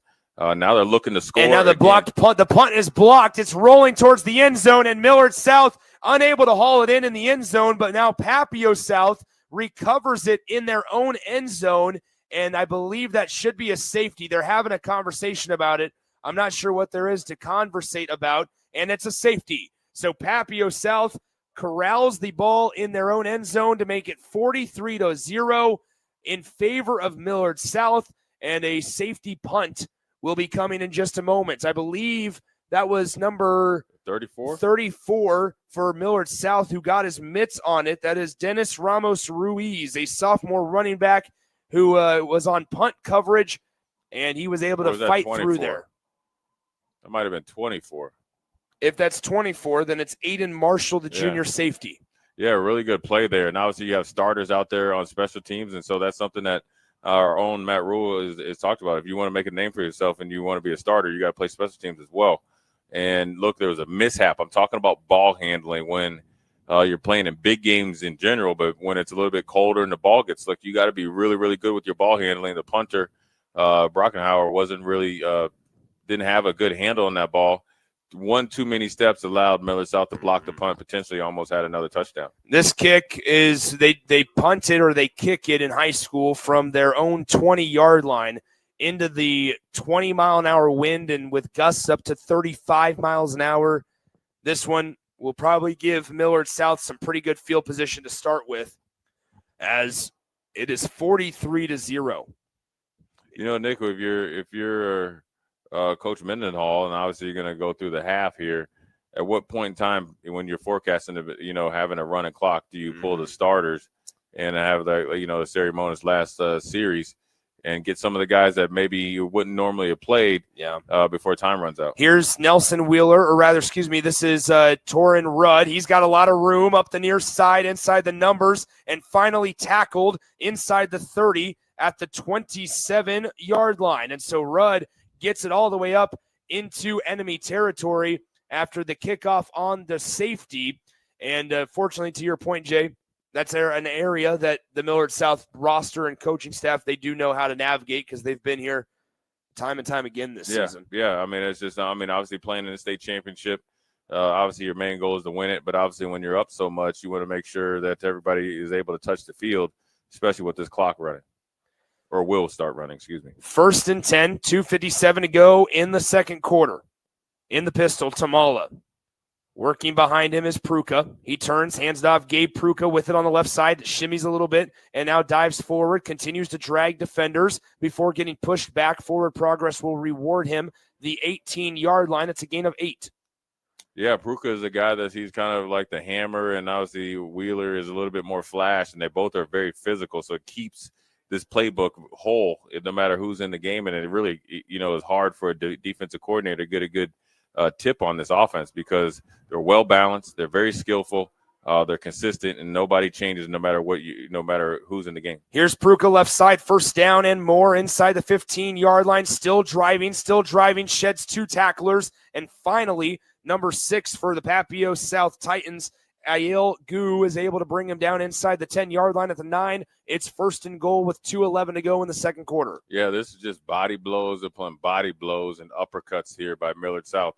They're just imposing their will here, in this last 2 minutes or so before they go into halftime and make some more adjustments. Here on the left side, it's Gabe Pruka again. He carries the ball near the 5-yard line with an extra push thanks to the help of his offensive line, and it's going to bring up 2nd down and goal from the 5. 1 minute, 44 seconds until the break right now in this 43-0 ball game.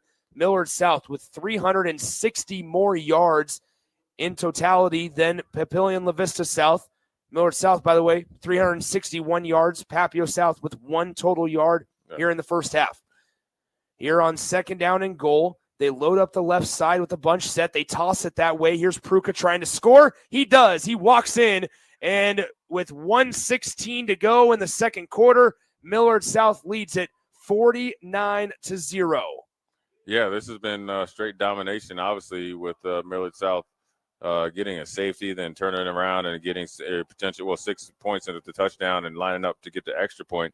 Again, we keep saying they're everything to advertise, but the execution is impeccable, and the physicality of everybody on their team, and obviously athletic ability. They trained for this all year, and obviously they wanted to go back-to-back after beating Westside last year in a really, really tight game.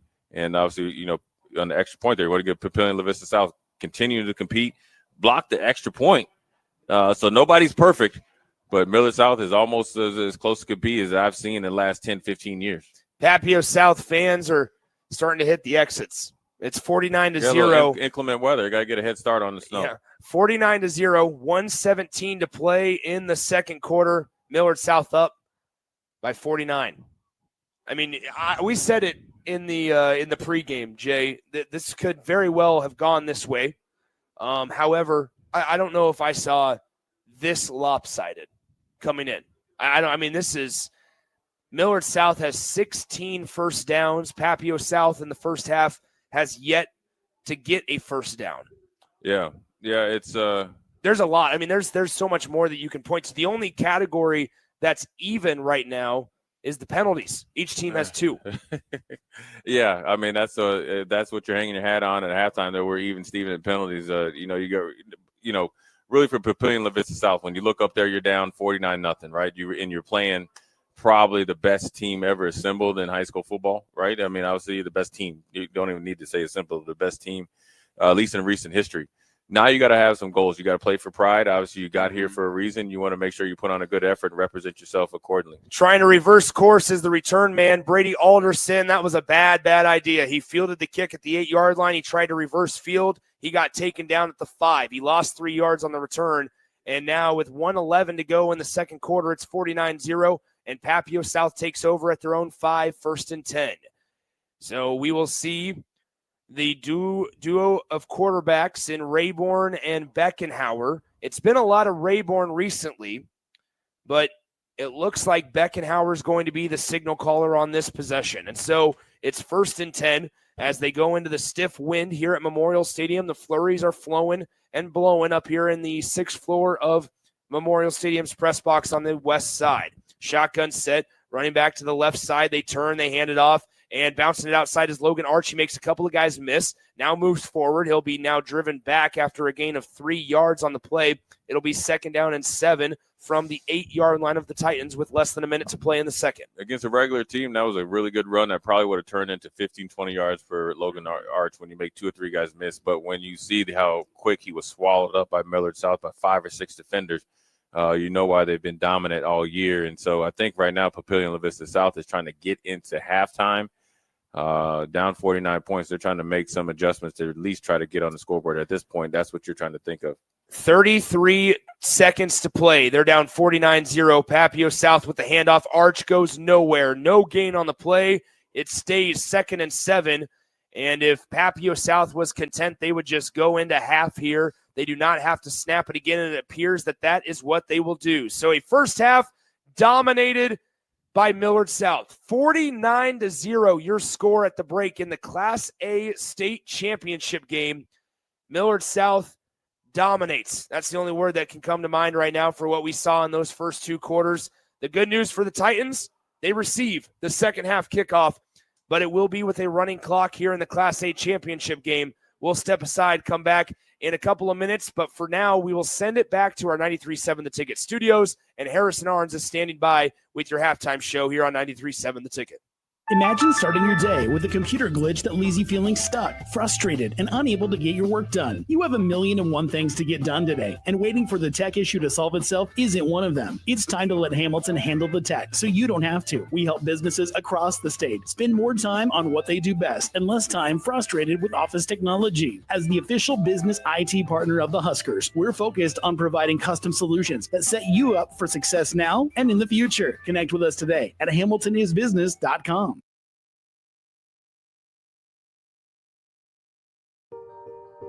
At Doane University, we build leaders, and that means your success and achievements come first. Now is the time to get a glimpse into living and learning at Doane University through a personalized in-person or virtual visit. We know once you experience Doane, you'll see why it's a place where you can achieve your goals and shape your future.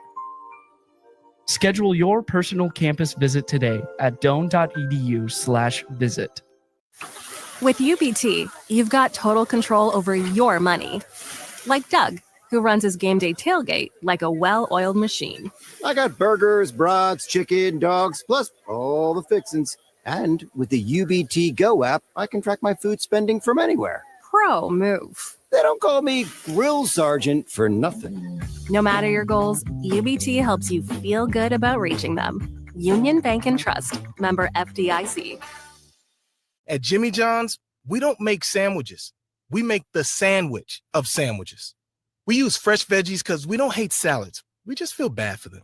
We make our sandwiches exactly how you want because you're the one who's eating it. And we bake bread all day, every day because stale bread isn't bread. It's croutons. Sandwich history is written by the victors. Good thing we have legible handwriting. Jimmy John's, the sandwich of sandwiches. Order pickup or delivery on the app.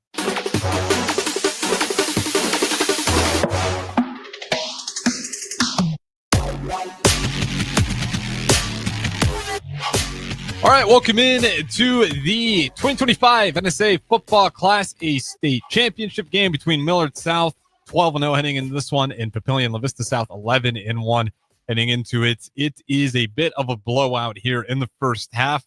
You got Nick Sander, Jay Foreman down there in Memorial Stadium covering it. Obviously, for all those wondering, it is going to be a running clock to start that second half due to a 49-0 lead. And you kind of feel for Papillion La Vista South. This Millard South team is unreal with the amount of talent they have. It's a good Papillion La Vista South team. It's just kind of the circumstances of what Millard South has put together this year. Just for reference, again, I said the score is 49-0. Millard South has 16 first downs. Papillion La Vista South yet to get a first down in this game. And then you kind of wonder, well, how is it so lopsided? You just go across the starters and some of the guys just even on the bench for Millard South. We'll go through it. Jet Tamala, obviously the quarterback of Millard South, he is committed to Alabama. Isaac Jensen, the tight end, committed to Missouri. Amarian Jackson, wide receiver, committed to Iowa State. Lyndon Von Segern, interior offensive lineman, committed to Illinois. Nelson Wheeler, the running back, committed to Illinois as well. And then you got Dayton and Dallas, the brothers, the corner going to Army and the tight end going to Fresno. Solomon Baker, edge rusher, going to Fresno State. And then you got some other commits as well. You got Carter Glab, interior offensive line, going to Army. Taurus Wood Jr. going to North Dakota. The defensive back, Gabe Brucha, running back, going to Augustana. Dexton Williams, linebacker, Minnesota State. Mikado, and then Eli Mitchell, defensive back, Northwest Missouri State. Those are just the guys committed, by the way. There's tons of talent on that team. Some of the underclassmen who probably have an opportunity to do the same thing, still sorting out their options, but those are just the guys committed, and you kind of get the picture of what Papillion La Vista South is facing here in this game. And, Millard South's been an interesting team. If people remember earlier on, there was that game where I believe it was Lincoln High forfeited it due to some injuries, and then they knew if we played this Millard South game, who knows how many more injuries we rack up. Let's go a little bit through the roads here on how both of these teams got here in the Class A state championship game. And shout out to all you fans still sitting out there. It is freezing. If you've been listening to Nick and Jay, they've been lightly complaining about it, although they've been sticking through it. It is a cold one. I've been looking at the wind, even on TV. The goalposts are blowing apart in some of these. The wind is absolutely whipping around. Can't be incredibly comfortable out there. But let's get to it. So let's get to Millard South Road to get into the state championship game. Millard South started off with Westview. They win 45-3. Second round, they play number 5 Elkhorn South. They win 48-3. Then they get number 1 Omaha West Side. And you may be asking why they're number 1. There was some circumstances where one of the games did not quite count for Millard South as they broke some NSAA rules. And then, of course, the forfeit. You get to the points metric system. Those things actually hurt you a little bit more. So that's why they're down there at 4. But they lose to Omaha West Side, or they win against Omaha West Side 62-21. And correct me if I'm wrong on the text line. I think that's the closest game that they've had all year. I mean, it just kind of gives you the idea of how dominant this team's been. And we shouldn't be surprised that it is showing up in this championship game. Now, you can be a little bit surprised by how good they've looked, but again, this was a mountain of a battle, and there's still a second half left. I think for Papillion La Vista South, trying to figure out what are your goals for this second half, quite honestly, play for pride. Again, you go through that roster. It's nothing to hang your heads down about if you go out there and play with the school in the front of your chest and go out there with some pride. I mean, it's a tough battle, but that's what it's going to come down to with this loaded Millard South team. Papillion La Vista South, their road to get in. That first game was a real scare for them. Lincoln North Star pushed them 22-23 in that game. Papillion La Vista South able to win, advance, move on. Then they played Millard North. They win that one by 36-26. Then they played Creighton Prep, another close game. They win 24-21. They've been really good in these close, kind of tight window games. Unfortunately, again, this one 49-0. You're going to be dealing with a running clock as soon as to start the second half. There's not going to be enough time. You haven't been able to stop Millard South. So again, I think for Papillion La Vista South, you got to outline what are the goals for us in the second half. And I think pride is a big part of that. With that being said, we can go through some of the other state champions. Just a really incredible performance so far by Millard South in this Class A state championship game. But for some of the other winners that you may have missed in these 2 days of NSAA state football championship coverage through all the classes, in Class B, you had the Waverly Vikings winning over Gretna East in a pretty dominant fashion as well. If you guys listened to that one yesterday, it was feeling close for a while there. It felt like Gretna East might be able to steal the momentum and go ahead and switch it in their favor. Towards the end, Waverly really open it up. I think the score's a little bit misleading, but you credit Waverly, in particular the run game. They win 42-28 over Gretna East. And that was the only chalk, quote unquote, chalk matchup of the entire playoffs in all classes, where you had a 1 versus 2 matchup. And over in Class C1, that one wrapped up with Wahoo Sydney earlier today. That was actually the first game, 10:15 a.m. kickoff. Before the win was absolutely a nightmare. I mean, it was still whipping around this morning at that time, but it just feels to get worse as the time goes on. That game ends up with a win for the Wahoo Warriors. They beat the Sydney Red Raiders 20-6 in a pretty convincing fashion. Moving on to Class C2, you had the Bishop Newman Cavaliers win over Grand Island Central Catholic. That was the game just prior to this one, and they win it 37-15.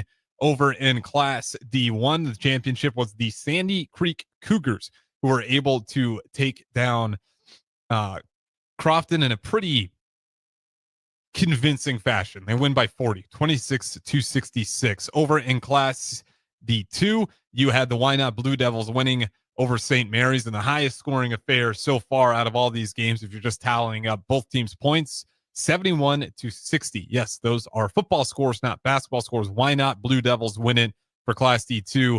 And then in Class D6, you had Garden County winning 41-22 over Southwest. With that being said, we also got some Husker hoops going on right now. I'll give you updates on that as we still got a little bit of time here before we get back to Memorial Stadium with Nick Sainert and Jay Foreman. Shout out to those guys. I mean, it's cold. I don't blame them for shutting the press box window the way that wind is ripping through right now. Currently, the Nebraska women's basketball team having a good start in the Emerald Coast Classic. They won yesterday over Purdue Fort Wayne. Today, they faced Virginia, and they're currently leading it 53-40, and it's just good shooting. Really good shooting percentages. They're being smart with the ball, being patient in the shot clock. They're shooting 51% from the floor, 21 for 41, 43% from 3. Really great numbers there. And then their free throw percentage, 70%. Meanwhile, Virginia not playing a bad game themselves. They are 4 for 10 from 3 at a good, cool 40%, and then 44% from the floor. So not necessarily bad offense by Virginia, but better offense from the women's basketball team, and just a good performance. I believe the leading scorer in that one is currently Britt Prince. Yeah, Britt Prince with 18 points leading it for the Huskers. The men also playing today at home, and it's been a little bit chaotic downtown with all these state championship games. Then you have Husker hoops at home as well, but it looks like a good crowd made it there. Nonetheless, despite the weather, despite the traffic that I'm sure has been crazy all downtown tonight in the Haymarket and just around the Haymarket area, but it is currently tied up. They are playing Winthrop, and it is 41-41 to start the second half. Just got rolling through, and this is kind of the polar opposite of the women's basketball game. Both teams probably wish they could shoot the ball a little bit better. Nebraska, 35% from the floor. They are 15 for 43, and then even cooler from the three-point line, 26%, 7 for 27. It's great if you could take threes, if you can make them, though. I mean, that's the point. You got to make them, and right now, 26% is kind of allowed for this slow start to happen. And then for Winthrop, they are shooting 38% from the floor, 15 for 39, a 31% three-point percentage, 8 for 26. The difference, though, they are missing free throws. They got 57% on the free throw line. They haven't taken a bunch, but they're 4 for 7. And then turnovers. They've been turning it over quite a bit. They have 7. Nebraska only with the 3. Nebraska getting out rebounded in this one, but they are leading with assists. They got their 12 assists compared to Winthrop's 9. That being said, though, plenty of ball game left in this men's Nebraska basketball game. In particular, it feels like it's going to go down to the wire. Whichever team can kind of catch their rhythm in the shooting game is most likely going to decide it. I just looking at both offenses, it's not bad shot selection from what I'm seeing. It looks like both teams are doing a good job being patient in the shot clock, but on top of the offense is being patient. You're seeing some really good defense. And the one time, I look up and Winthrop takes a seat back on defense, they don't get on Sanford. Sanford knocks it down for a 3. I'm seeing good offense by both teams. Both teams being really patient, really good sets. And they honestly look a little bit like what Fred Hoiberg likes to do here at Nebraska, with a lot of screens, a lot of sets in action, a lot of backdoor cuts. And when the three's open, they're going to take it. And they got plenty of shooters that can knock that one down. So Nebraska gets the lead here, but still closer to 16 minutes to go in that second half.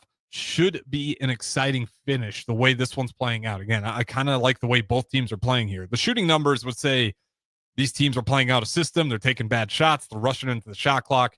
I think it's just one of those nights where the defense are stepping up to the challenge of playing with offenses that are going to use that shot clock and wait till they get that shot that they want. But the defense has been doing a good job hanging on, communicating, switching if they need to, keeping track of their guys, especially on those backdoor cuts. Low scoring affair. We'll see if that changes in the second half. And so far, it looks like a little bit of a faster start.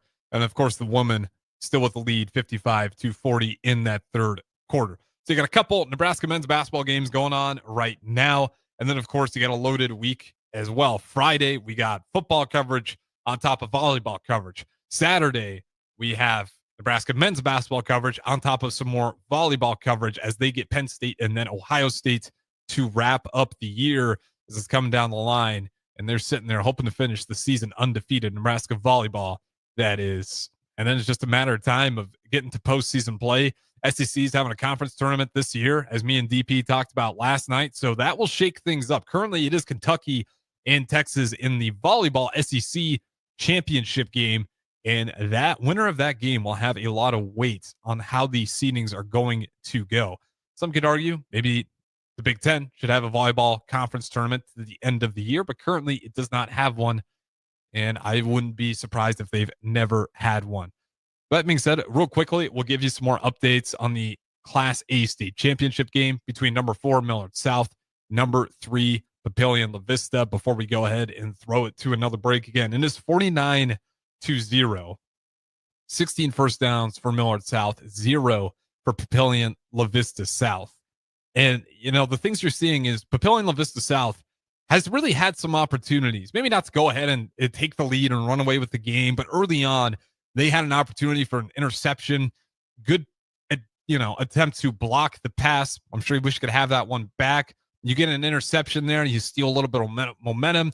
You're feeling a little bit better about yourselves. Instead, you knock it down, which is great. You stop the completion from happening, but then eventually Millard South does go ahead and punch it in. And then on offense, some mishandled snaps, putting the ball on the ground, on the turf before the defense even gets there. They've had some play calls. I was listening to Jay Foreman where they're pulling some linemen. And the problem with that is Millard South is so good and so fast up there that as soon as you pull it, in thought, it's a good idea, but in practice, the athleticism of Millard South, that speed gets there before your blocks can even go over where they need to, before you can get the handoff out, and you're getting touched in the backfield.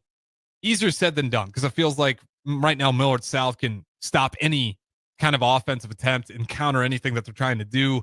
We went through their players who are already committed to the college level, a lot of them committed to Division I, really good Power 4 programs, and then other players committed to Army and some of the smaller schools, but nonetheless, just kind of tells you this team's loaded with college football talent.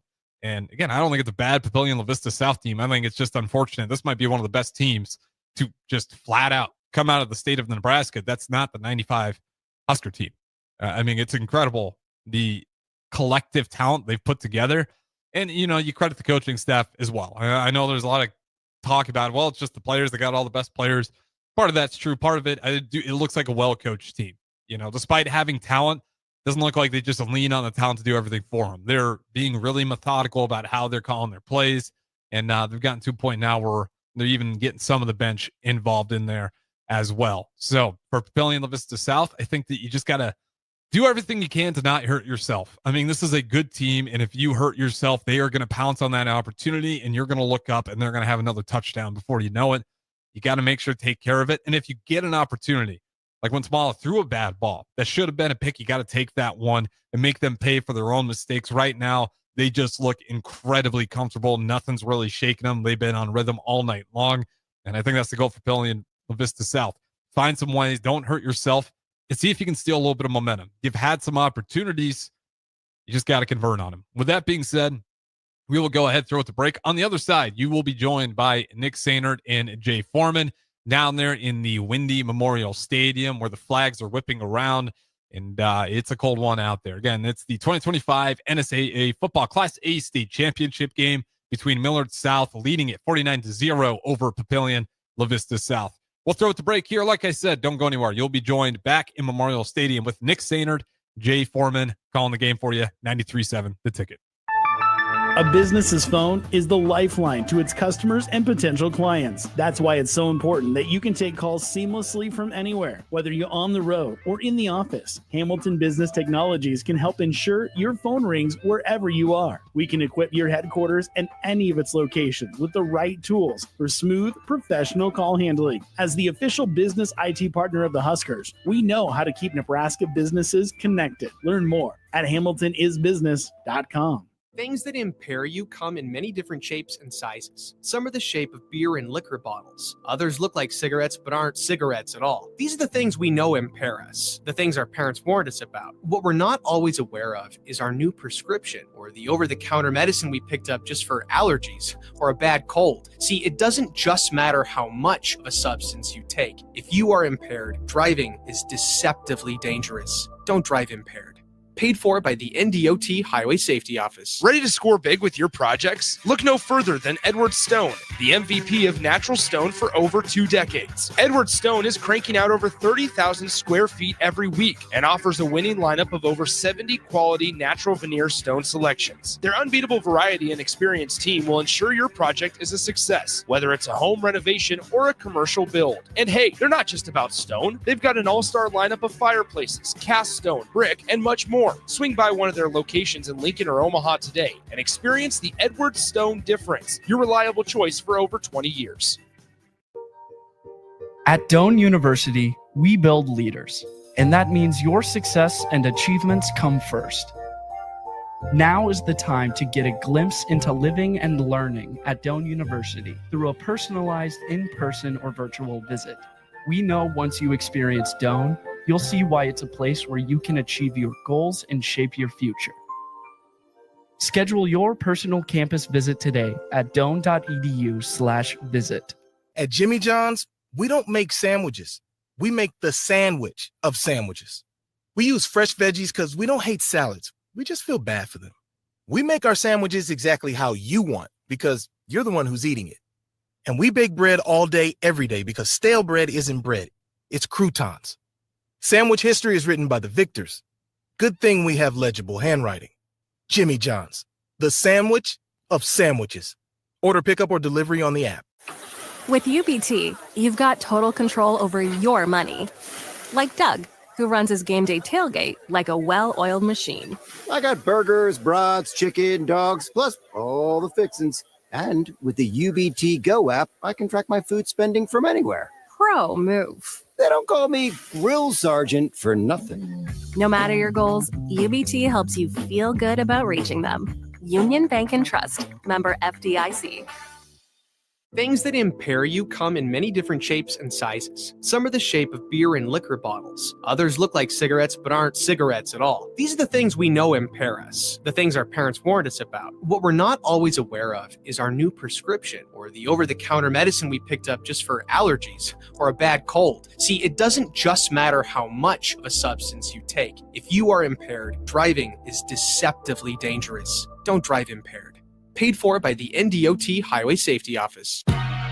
Welcome back to high school football on 93.7 The Ticket and theticketfm.com.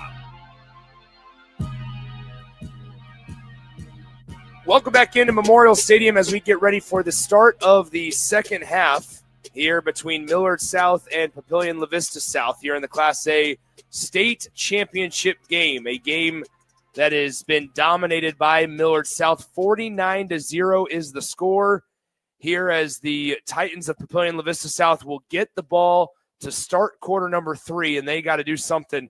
Minus -9 rushing yards for Papillion La Vista South. They have 13 passing yards, good for a total yard number of 4 on the day. For Millard South, though, 370 yards. Things have been firing on all cylinders since pregame. Yeah, I mean, it's really been rinse and repeat all year, and they've been on a mission. And the first half was a showcase for everybody that doubted that they were the most dominant team in recent history in Nebraska high school football, and probably one of the better and most talented rosters as far as from a Division I and Division II athletes. And so they were on schedule.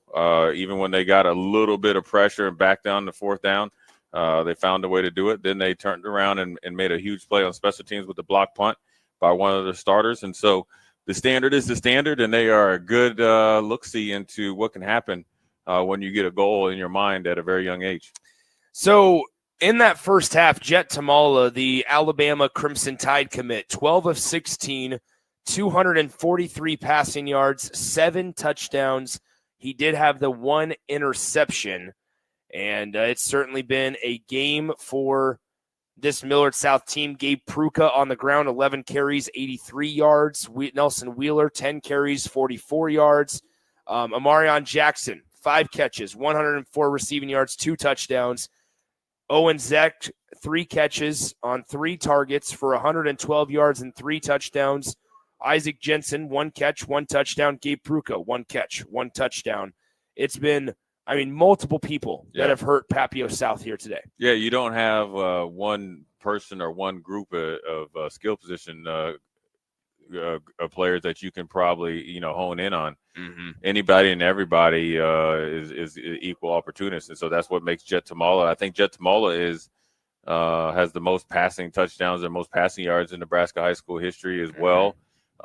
That's what happens when you just throw to the open guys. Obviously they have the offense center around him. He's been able to start varsity, I think, since he's been a freshman in high school, and he's been productive almost every year. And you got to think where you have Isaac Jensen, who probably, along with Amarion Jackson, I think, and they're probably all about the same as far as level, star rankings. He has 1 target, 1 catch for 6 yards, and so to be selfless on a great team like that, and he's going to Missouri, and he's looking to get some playing time next year. Let you know what type of culture they have. Papio South, after a touchback on the kickoff, they run it on first down, and they get nowhere. They lose 2 yards on the play. And we are in, just for context, we are in running clock territory. So Millard South is up by 35 or more points, and we are in the second half. And so the clock will continue to run, barring any injury stoppages or media timeouts or timeouts called by either team. So that is where we're at currently on this one. But with 11:23 and counting here in the third quarter, it's 49-0. Papillion La Vista South with the football. And they face a 2nd down and 12 going with the wind, into the wind towards the north end zone. Here's Beckenhauer. He steps up, surveying, navigating. He's going to take off and run as he has 5 yards, now 10 yards. And that's the longest play of the day for the Papio South Titans as they get across the 30-yard line to the 31 for a gain of 13 on 2nd down to make it 1st and 10. Yeah, that was a good job there by Beckenhauer to escape pressure, and he was getting pursued by a plethora of Millard South Patriots, but when he got the edge, he was smart enough to get the 1st down and get out of bounds and get him out of backed up territory. Let's see if they open up the playbook here to put some more pressure here on the Millard South Patriots. 49-0, 10.5 minutes to go, third quarter, as Beckenhauer able to scramble for a 1st down just a moment ago, as Papio South 11-1 on the year. Their one loss came back on September 5th in week 2 to Omaha North as Arch gets the carry. He bounces it right side, now tries to cut inside. Doesn't get very far as it's a 1-yard gain on 1st down to make it 2nd down and 9. The average yards per play for Papio South currently is 0.6, averaging less than 1 yard per play, and that is including that 13-yard rush by Beckenhauer just a moment ago. Yeah, it's been a dominant performance, even with a big run like that from your quarterback. You got to think when you look at both quarterbacks, Beckenhauer is 0 for 5 for passing, Rayburn 2 for 6 for a total of 13 yards. One of the quarterbacks is having a -40 in their rating. Mm-hmm. It is stifling defense, both in the run game and the pass game. Here's a snap back to Beckenhauer. He looks, surveying, steps up in the pocket. It starts to collapse, and Beckenhauer's going to go down. It'll be a loss of at least 6. Back to the 25-yard line is where they'll mark it.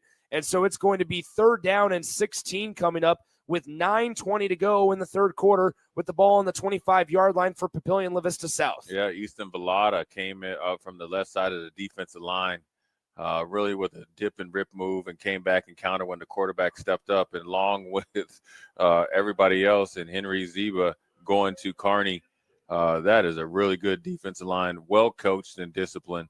Good job there by Millard South Patriots. So here we are, 3rd and 16, under 9 minutes to play in the third quarter of the Class A title game. 49-0, Millard South out in front of Papio South. They take the snap, looking to pass. They're going to throw it downfield into that wind. It's a nice ball and a great catch by Elon Washington. Elon Washington near midfield hauls it in, and it's a first down for Papio South. What a nice pitch and catch from Beckenhauer to Washington. Yeah, you're going to get man-to-man defense when the safeties are creeping up towards the line of scrimmage because they feel like their corners and Torres Rudd and company can lock up against anybody man-to-man. A skinny post, good pass, good catch, really good catch there in concentration by Washington.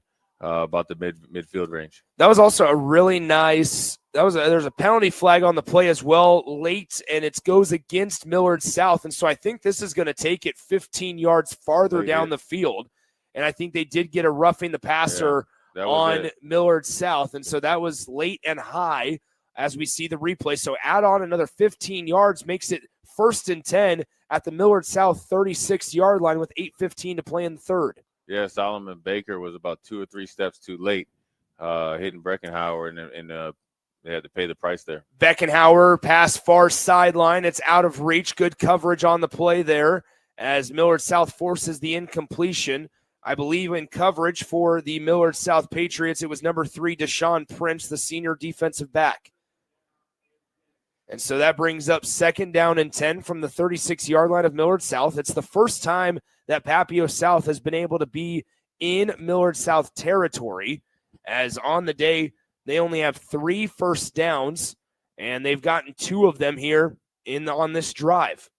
They are 1 of 7 on 3rd downs, but right now it's 2nd down and 10. Ball is on the 36-yard line of Millard South. Shotgun set, 2 wideouts each side, arch to the right hip of Beckenhauer. Back to pass, looking downfield. They're going to throw into a post route, and we will have a pass interference call against Millard South. There are 2 penalty markers on the play. One is on the far set of numbers. One is in the secondary where the pass was thrown. While they sort this out on the field, let's pause 10 seconds for station identification here on the ticket. This is Lincoln's home for sports talk on the FM dial. Also online at theticketfm.com. On the internet. KNTK FM Firth, 93.7 The Ticket. Nick Sainer, Jay Foreman with you, as the official has yet to make a distinction of what the call will be. I think that they have a foul on both sides, but they did not offset. And so we have yet to hear exactly what happened. But nonetheless, it is a first down from the third. Okay, so it's going to be both on Millard South. That's the official call. 1st and 10 now after the automatic first down and the pass interference on Millard South. So that's going to move the ball up to the 21-yard line. 1st and 10 for the Titans. Yeah, a little bit of undisciplined plays there, back-to-back plays, right? Solomon Baker with the more than late hit on the quarterback, and then obviously they were able to get Torres Rudd with the pass interference, and he was trying to play through the receiver, but he forgot not to push him down when he was trying to get a interception. So now they're backed up. This is the first time they've probably been challenged. Obviously against Westside, they were challenged, but Westside scored 21 points, but really realistically challenged in quite some time. Down in there and playing red zone defense. Here's a handoff to Arch. He bounces it right side and loses a couple of yards on that one, as it's a nice job swarming to the ball by Millard South's defense. They even showed a little bit of late pressure from each side, and a nice job by their body control to not jump off sides and commit another penalty. But they were trying to time up the snap, but they were able to get going quick enough and stop Arch in the backfield. It's a loss of 3. 2nd down and 13 now coming up from the 24-yard line. Yeah, when you think about it, when you're trying to run against this big physical, first and second level of this Patriot defense, pulling guards and trying to run counters and delayed running games is not going to probably work too much. Here's Beckenhauer. Watch out. The pocket collapses, and he gets thrown down behind the 30-yard line at the 31. And so that is another loss of 7 to bring up a 3rd down and 22 here in just a moment. Yeah, that was Tegan Irvin, who came from his linebacker position on delayed blitz, was able to close in on the quarterback and tackle him for a 10-yard loss. And that now when you think about it, as much progress as you made as Papillion La Vista South has made getting down in the red zone, the last 2 plays have been negative plays. So now it's 4-down territory, obviously, with the running clock. But it's 3rd and 20. So you got to get your best play, best 2 plays, try to get 21 yards. So here we go, as with 5:16 and counting to go in the third quarter, it's 3rd and 20. Ball is on the 31-yard line. Beckenhauer takes the snap, looking downfield, looking end zone, has a receiver in one-on-one coverage, full extension, and it is incomplete. As they were trying to get the ball to, I believe that's, as Devin I look Cotton. Through, number 13, Devin Cotton, the senior wide receiver, unable to haul it in coverage for Millard South, was number 3, Deshaun Prince. Yeah, good coverage there by, I think, Prince against Devin Cotton. It was good on good. It wasn't too bad of a pass, and the refs let him play through a little bit of contact off of his fingertips. Good effort, good defense, but came up a little bit too short there for Papillion La Vista South. It is 49-0 in favor of Millard South. It is the ball on the 31-yard line of the Patriots, 4th down and 20. Beckenhauer probably going to have to look end zone here as he steps up, gets hit as he throws, looking downfield into the end zone. The pass is not complete, but they might have gotten away with some extracurricular before the ball had gotten there. In coverage for Millard South was number 7, Dayton Gaius-Anegbu, and they were trying to get the ball to Elon Washington, unable to do so up the seam. It's a turnover on downs. Yeah, Papillion La Vista South is still trying to compete and get some points on the scoreboard. That was a bad missed call there on Dayton there on the pass interference. The Army commit there got away with a little bit of highway robbery, hand in the cookie jar, and whatever else you could come up with. We might be having a penalty flag called on the sideline for Papillion La Vista South. Tim Clemenger was animated, and you cannot blame him for the no call on that pass. It is a sideline warning against Papillion La Vista South. It's their first warning.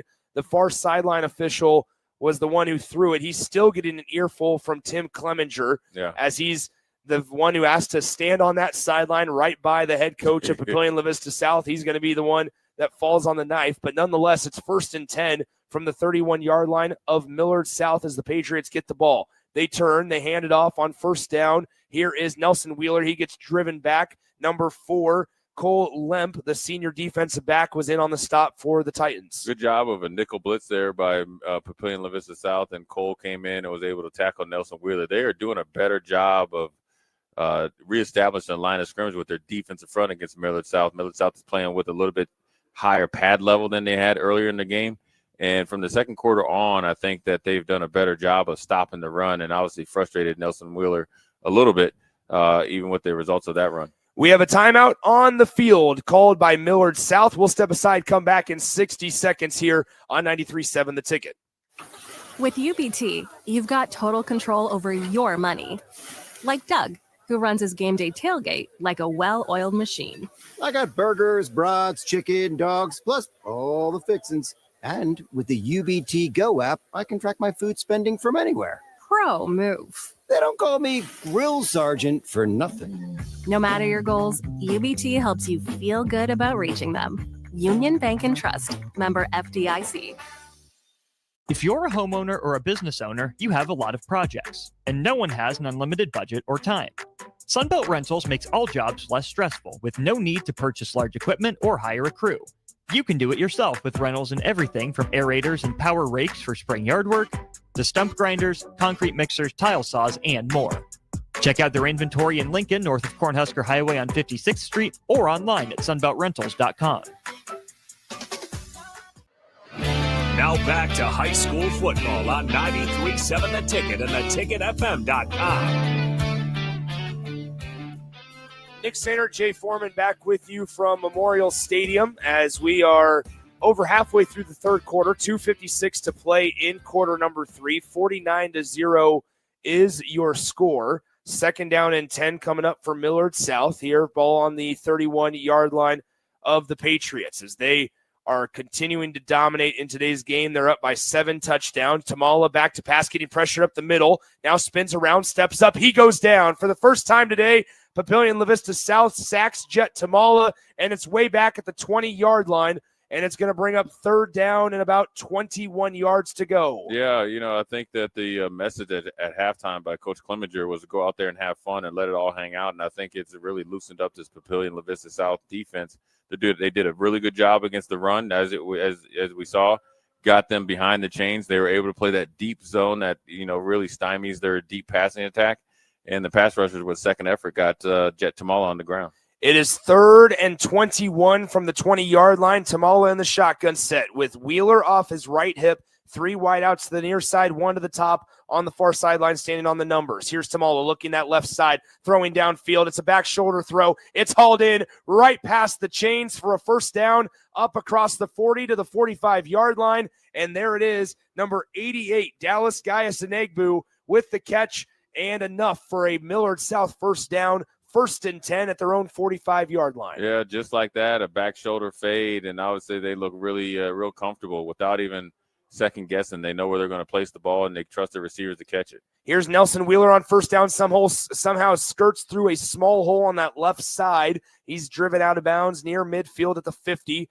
They're going to mark him out at the 49, though, and there's an injured Titan down on the surface on that far sideline. It looks like it was number 52, Joshua Thompson, a senior linebacker, 6'4", 210 pounds. He's down on that Titans sideline. We'll step aside, come back in 60 seconds here on 93.7 The Ticket. Things that impair you come in many different shapes and sizes. Some are the shape of beer and liquor bottles. Others look like cigarettes but aren't cigarettes at all. These are the things we know impair us, the things our parents warned us about. What we're not always aware of is our new prescription or the over-the-counter medicine we picked up just for allergies or a bad cold. See, it doesn't just matter how much of a substance you take. If you are impaired, driving is deceptively dangerous. Don't drive impaired. Paid for by the NDOT Highway Safety Office. With UBT, you've got total control over your money. Like Doug, who runs his game day tailgate like a well-oiled machine. I got burgers, brats, chicken, dogs, plus all the fixins. And with the UBT Go app, I can track my food spending from anywhere. Pro move. They don't call me Grill Sergeant for nothing. No matter your goals, UBT helps you feel good about reaching them. Union Bank and Trust. Member FDIC. Now back to high school football on 93.7 The Ticket and theticketfm.com. Nick Sander, Jay Foreman with you here on 2nd down and medium. It's going to be a flea flicker. Quick pass out near side after Tamala gets it back. They get it into the hands of Pruka on the near side. He's upended by number 6 of Papio South, Ayel Gu. And Gu's able to drive him down, but not until he gets enough for the first down. A little bit of trickeration and creativity there. It was slowly developing for Millard South, but they were able to still get a completion out of it for a first down up across the 50 and to the 44-yard line of Papio South. 40 seconds to go, 3rd quarter. The pistol formation, they turn, hand it off. Here's Nelson Wheeler shimmying his way on that right side of that offensive line, and he gets forward for a gain of 3 up to the 41-yard line. 26 seconds to play in the 3rd quarter. 49-0 is your score. As if you missed it, we are in the running clock spot here at the Class A state championship game. Up by 35 or more is Millard South. They lead by 7 touchdowns, and it looks like Millard South is content to just let this game clock expire, and we head to the 4th quarter. Millard South will be up by 49 points as the 4th quarter will start when we come back in 60 seconds here from Memorial Stadium. One final quarter remains in our high school football season for 2025. We'll be right back on 93.7 The Ticket. At Doane University, we build leaders, and that means your success and achievements come first. Now is the time to get a glimpse into living and learning at Doane University through a personalized in-person or virtual visit. We know once you experience Doane, you'll see why it's a place where you can achieve your goals and shape your future. Schedule your personal campus visit today at doane.edu/visit. At Jimmy John's, we don't make sandwiches. We make the sandwich of sandwiches. We use fresh veggies because we don't hate salads. We just feel bad for them. We make our sandwiches exactly how you want because you're the one who's eating it. And we bake bread all day, every day because stale bread isn't bread. It's croutons. Sandwich history is written by the victors. Good thing we have legible handwriting. Jimmy John's, the sandwich of sandwiches. Order pickup or delivery on the app. Welcome back to high school football on 93.7 The Ticket and theticketfm.com. Nick Sainer, Jay Foreman with you from Memorial Stadium. An update from what's going on over at Pinnacle Bank Arena. Nebraska has the 11-point advantage on Winthrop, 72-61. Back here at Memorial Stadium, though, Millard South, has a large advantage on Papillion La Vista South. 49-0 the score as we begin the final quarter of play for the 2025 high school football season. Tamala in the shotgun. He turns, fakes the handoff, looking downfield. Tamala on second down and medium is going to escape the pocket, and he's going to try to get away from the cavalry of Papillion La Vista South. Unable to do so. A nice tackle made initially by number 51, Gage Berkey. Also in on the stop for the Titans of Papio South, number 4, Cole Lemp, to bring up 3rd down and 7 for this Millard South offense. Yeah, Papillion La Vista South has really cranked up their energy and physicality, trying to hang and play for pride here, because they know that they have a running clock, which is probably about 6 or 7 minutes in game time left in this fourth quarter in the state championship. And so they're trying to show that they can compete. Good job of trying to corral Jack Tamala there and got him another 3rd down. This is the most they've had him behind the chains all game long. Here's Tamala. A pass across the middle is incomplete, almost intercepted by Beckenhauer. The intended receiver was Isaac Jensen, the future Missouri Tiger, across the middle up the hash marks, and it is going to be incomplete. And that brings up 4th down and 7 for this Millard South offense at the Papio South 41-yard line. But it appears that Taylor Mendenhall, the head coach for Millard South, wants to keep his offense on the field. And so they all look over towards that Millard South sideline on the west side of Memorial Stadium. Jet Tamala, in his final quarter of high school football before he's off to Tuscaloosa, Alabama, stands next to Nelson Wheeler, the future Illinois Fighting Illini member. Here on the left side, a pass into the near sideline is hauled in. There he is again, Amarion Jackson. And on 4th and 7, they get a gain of about 15, maybe even more, as it's inside the 30-yard line, down at the 27-yard line. And so a big gain on 4th down and 7. It's a 14-yard pitch and catch to Amarion Jackson. Yeah, Amarion Jackson is a good option, and when you're on a safety net, runs really, really crisp routes, come out of his break, snaps his head around, ball there on target. They've done that probably a million times in the backyard. Tamala throws a fade towards the end zone. It's incomplete, intended on the play for number 88, Dallas Anegbu. And on that play, it brings up 2nd down and 10 in coverage for the Papillion La Vista South Titan was Brady Alderson. So a nice job by the undersized Alderson in that matchup. Anegbu is 6'6". Alderson stands at 6'2". Good job holding his own in the end zone, in the north end zone here at Memorial Stadium. We stand with 9 minutes and 20 seconds remaining in the ball game. They turn, hand it off. Wheeler tries to find a hole, unable to do so. A great job by Cole Lemp initially making the tackle. Also in on the stop. And stop me if you've heard this before, number 51, Gage Berkey. That duo made the tackle of Tamala a few moments ago together. Yeah, I mean, look, they're still down by 49 points, but they're playing a lot with a lot more fire and physicality here, as this game starts to wind down, and they're putting together probably this defensive effort that they probably planned on. And sometimes, you know what, Nick, it's only quite natural. You look over the sideline, you see about 26 guys that are going to go to a division. Fumble on the play here as Papillion La Vista South is going to be able to hop on it. They tried a reverse where they motioned number 10, that is for Millard South, Owen Zeck. Jet Tamala is slow to get up. He has his helmet off, and he's laying face down on the turf at the 32-yard line, but he tried to run the reverse. It was blown up by the outside linebacker, Cole Lemp, and a nice job by Lemp, able to recover the fumble all the way up there at the 41-yard line. And so Papillion La Vista South is going to get the ball back here with less than 9 minutes to go in the game, but Jet Tamala is down on the field. We'll step aside, come back in a few short moments on 93.7 The Ticket.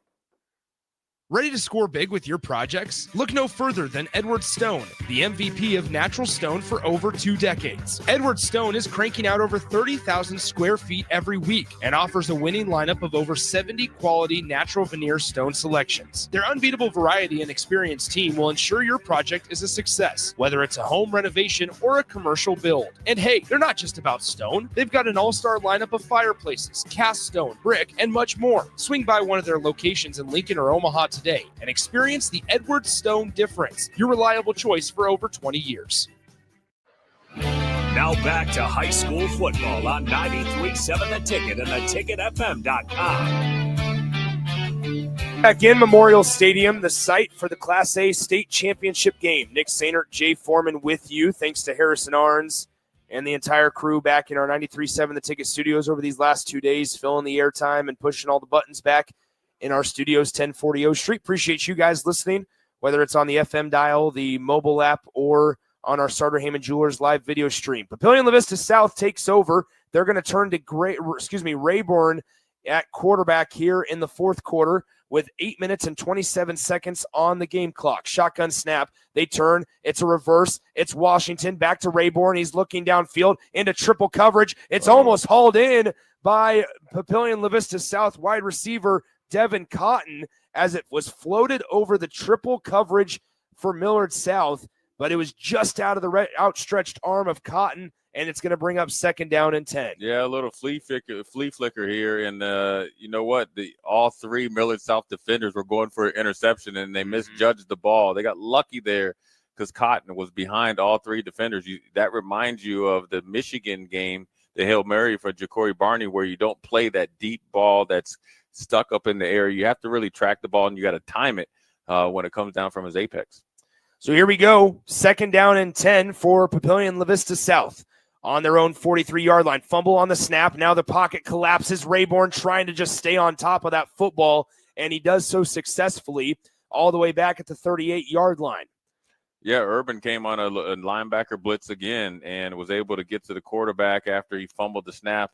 And once again, after you get a little bit of positive results for Papillion La Vista, Millard South starts to clamp down even late into this fourth quarter. Obviously, they're playing their starters all the way probably through. They're trying to, obviously, finish this magical season off the right way, up 49 points in the state championship game. You're getting a glimpse of all the guys, and you know what? They're rotating some players, and so some of the players that you see out there, 61, 62, there'll be some guys that maybe you'll hear about in the future. Papillion La Vista South with the ball, 3rd down and long. Rayborn rolls out to the left. He throws across his body. That one's picked off. Taken away by Millard South as that's number 5, Tegan Urban, the senior linebacker. Right place, right time for Urban, and it's going the other way as Millard South intercepts Rayborn. Yeah, really good play there by Tegan Urban. There were a couple plays back-to-back. You have a sack, and then next thing you know, you have a coverage interception. Was in the flat, and then he took care of his business, got his eyes back on the quarterback, broke on the ball where Brockenhauer couldn't see him. Big play there from the senior linebacker. Undecided, but he will be going to at least a Division II level. He's a pretty good player himself. 6 minutes, 7 seconds remain here in the fourth quarter. 1st and 10 for Millard South as they have it at the Papio South 49-yard line. Shotgun formation. Nelson Wheeler to the right hip of the backup quarterback, Brody Peters. Peters takes the snap, hands it off to Wheeler. He's going nowhere, and he's going there fast. He's back in the backfield, tackled down by Cole Lemp all the way back at the Millard South 45-yard line. It's a loss of 6 on 1st down to make it 2nd and 16. Yeah, good job there by Cole Lemp of attacking Nelson Wheeler. They know that most likely he was going to get the ball the first play that the backup quarterback Peters was in, so they were playing downhill, and it worked out for a tackle for a loss, 6-yard loss, though. Papillion La Vista South, obviously I know that Millard South has been very, very conservative. Obviously being a good, leader in the competitive spirit, not trying to embarrass anybody. But they're playing way better on defense than they did in the first half. Here's a quick pass out into the far flats, and it's hauled in by number 88. That's Dallas Gaius-Anegbu for Millard South. He doesn't get very far, maybe got 2 yards, maybe even just 1 up to the 46-yard line. 3rd down and 15 coming up for Millard South. We want to thank all of our sponsors while we have a moment of break in the action. Edward Stone, Sunbelt Rentals, Union Bank and Trust, Doane University, Hamilton Telecommunications, Jimmy Johns, the Nebraska Army National Guard, the Nebraska Department of Transportation Highway Safety Office, and last but certainly not least, our friends over at Play It Again Sports with all their support of high school sports here on 93.7 The Ticket. All right, here we are, 3rd down and 15 from the 46-yard line. Shotgun snap. It's Peters looking to pass. Here across the middle, he's got a ball connected to Zek. Owen Zek with the catch across the 40-yard line of Papio South and down at the 37. Short-handed receivers all over the field, and Owen Zek, the number 3 receiver, or number 4 receiver for Millard South, has really got busy tonight. Every time he's been targeted, it's been either a touchdown or a big play. Look, when you're backed up 3rd and 15, we always say there's not too many plays in the playbook. Millard South has plenty of plays and players to get that job done. With 4 minutes to go in the 4th quarter, we have a timeout on the field. We'll step aside, take a 60-second breather here. One final time on 93.7 The Ticket. Yeah. Attention, Nebraska sports fans. Are you ready to take your skills to the next level? The Army National Guard is looking for leaders who are dedicated, driven, and ready to make a difference. Join up and gain invaluable experience while serving your country with a flexible schedule, competitive benefits, and a chance to build a strong future.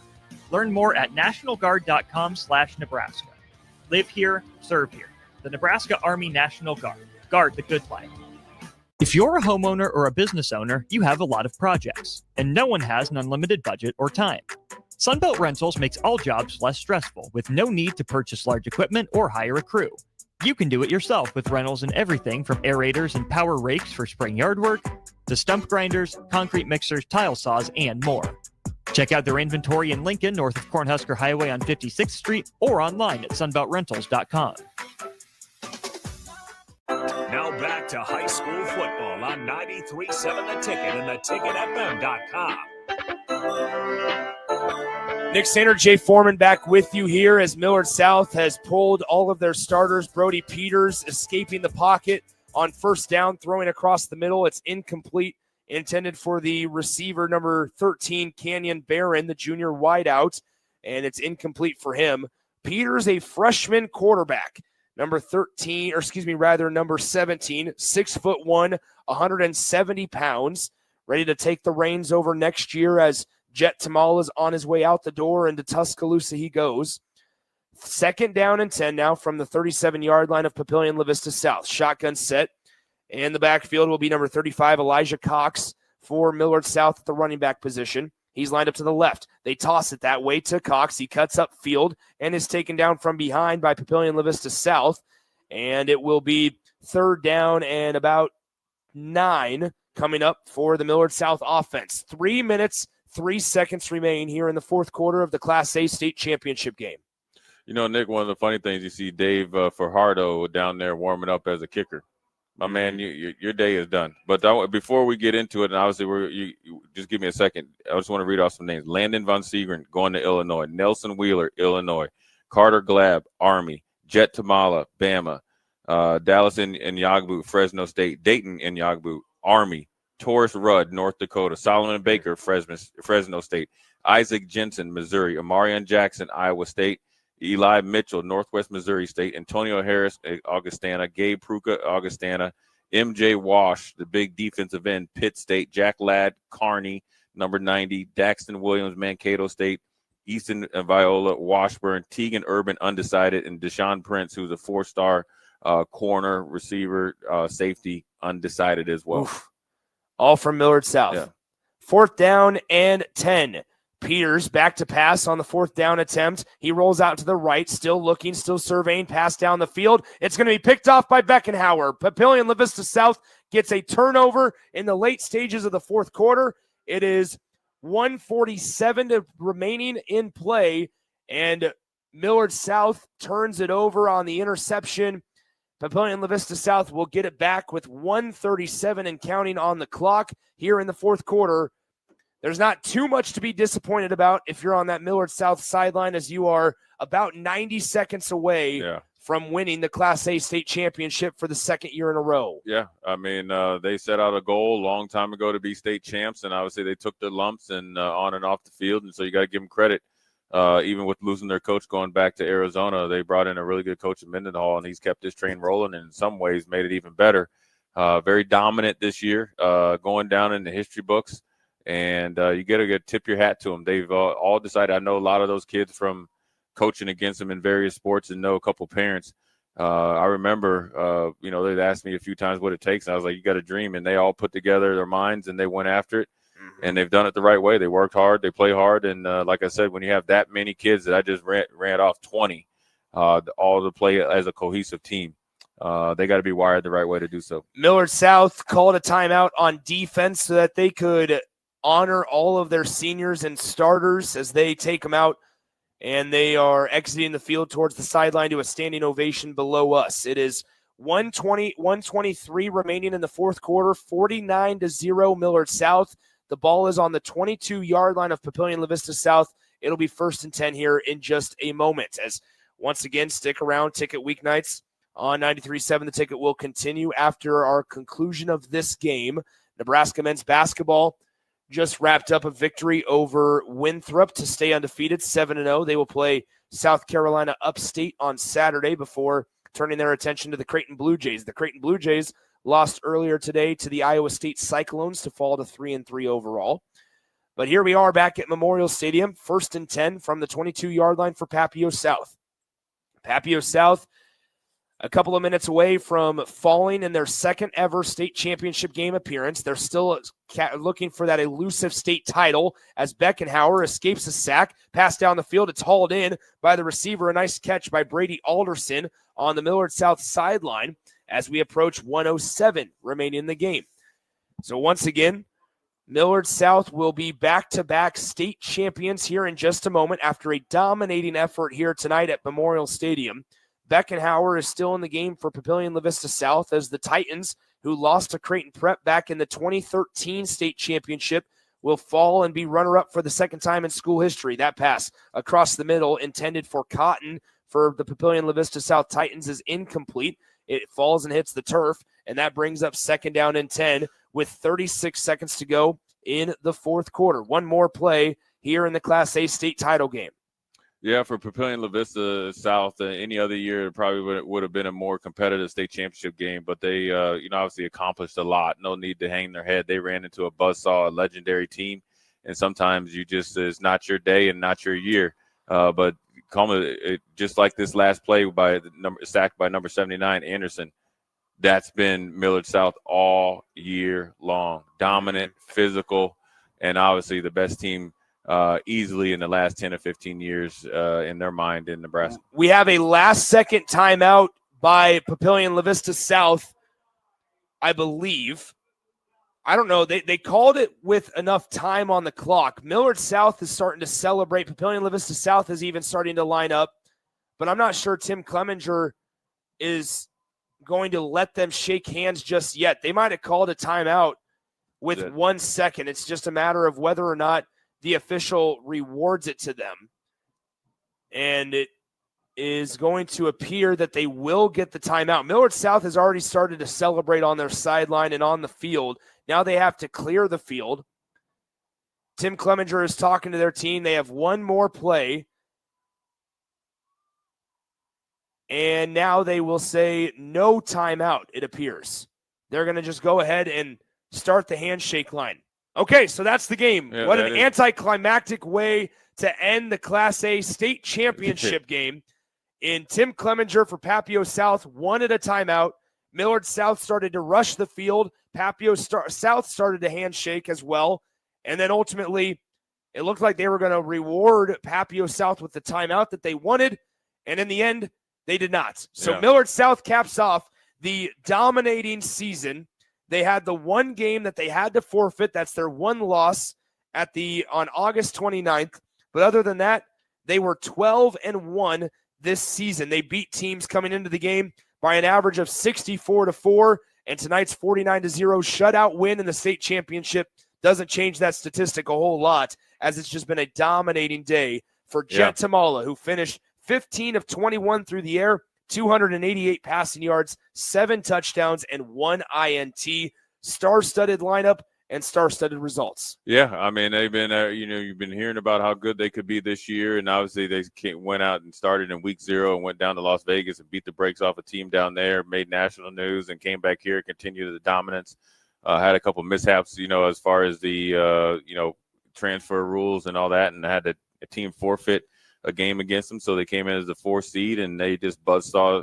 It was a buzzsaw through the state playoffs and obviously the state championship as well. And so it's a team that's going to go down in history as one of the most talented teams, I think, for a senior class that I can remember, and be willing to bet that there probably hasn't been anyone even close to it as far as having, 20 guys go. And I'm sure I might be wrong, but, the execution, the physicality, the togetherness that they play with, and the cohesive unit with a lot of guys that are stars. And obviously Jet Tamal is the quarterback. He's going to get a lot of the credit going to Bama.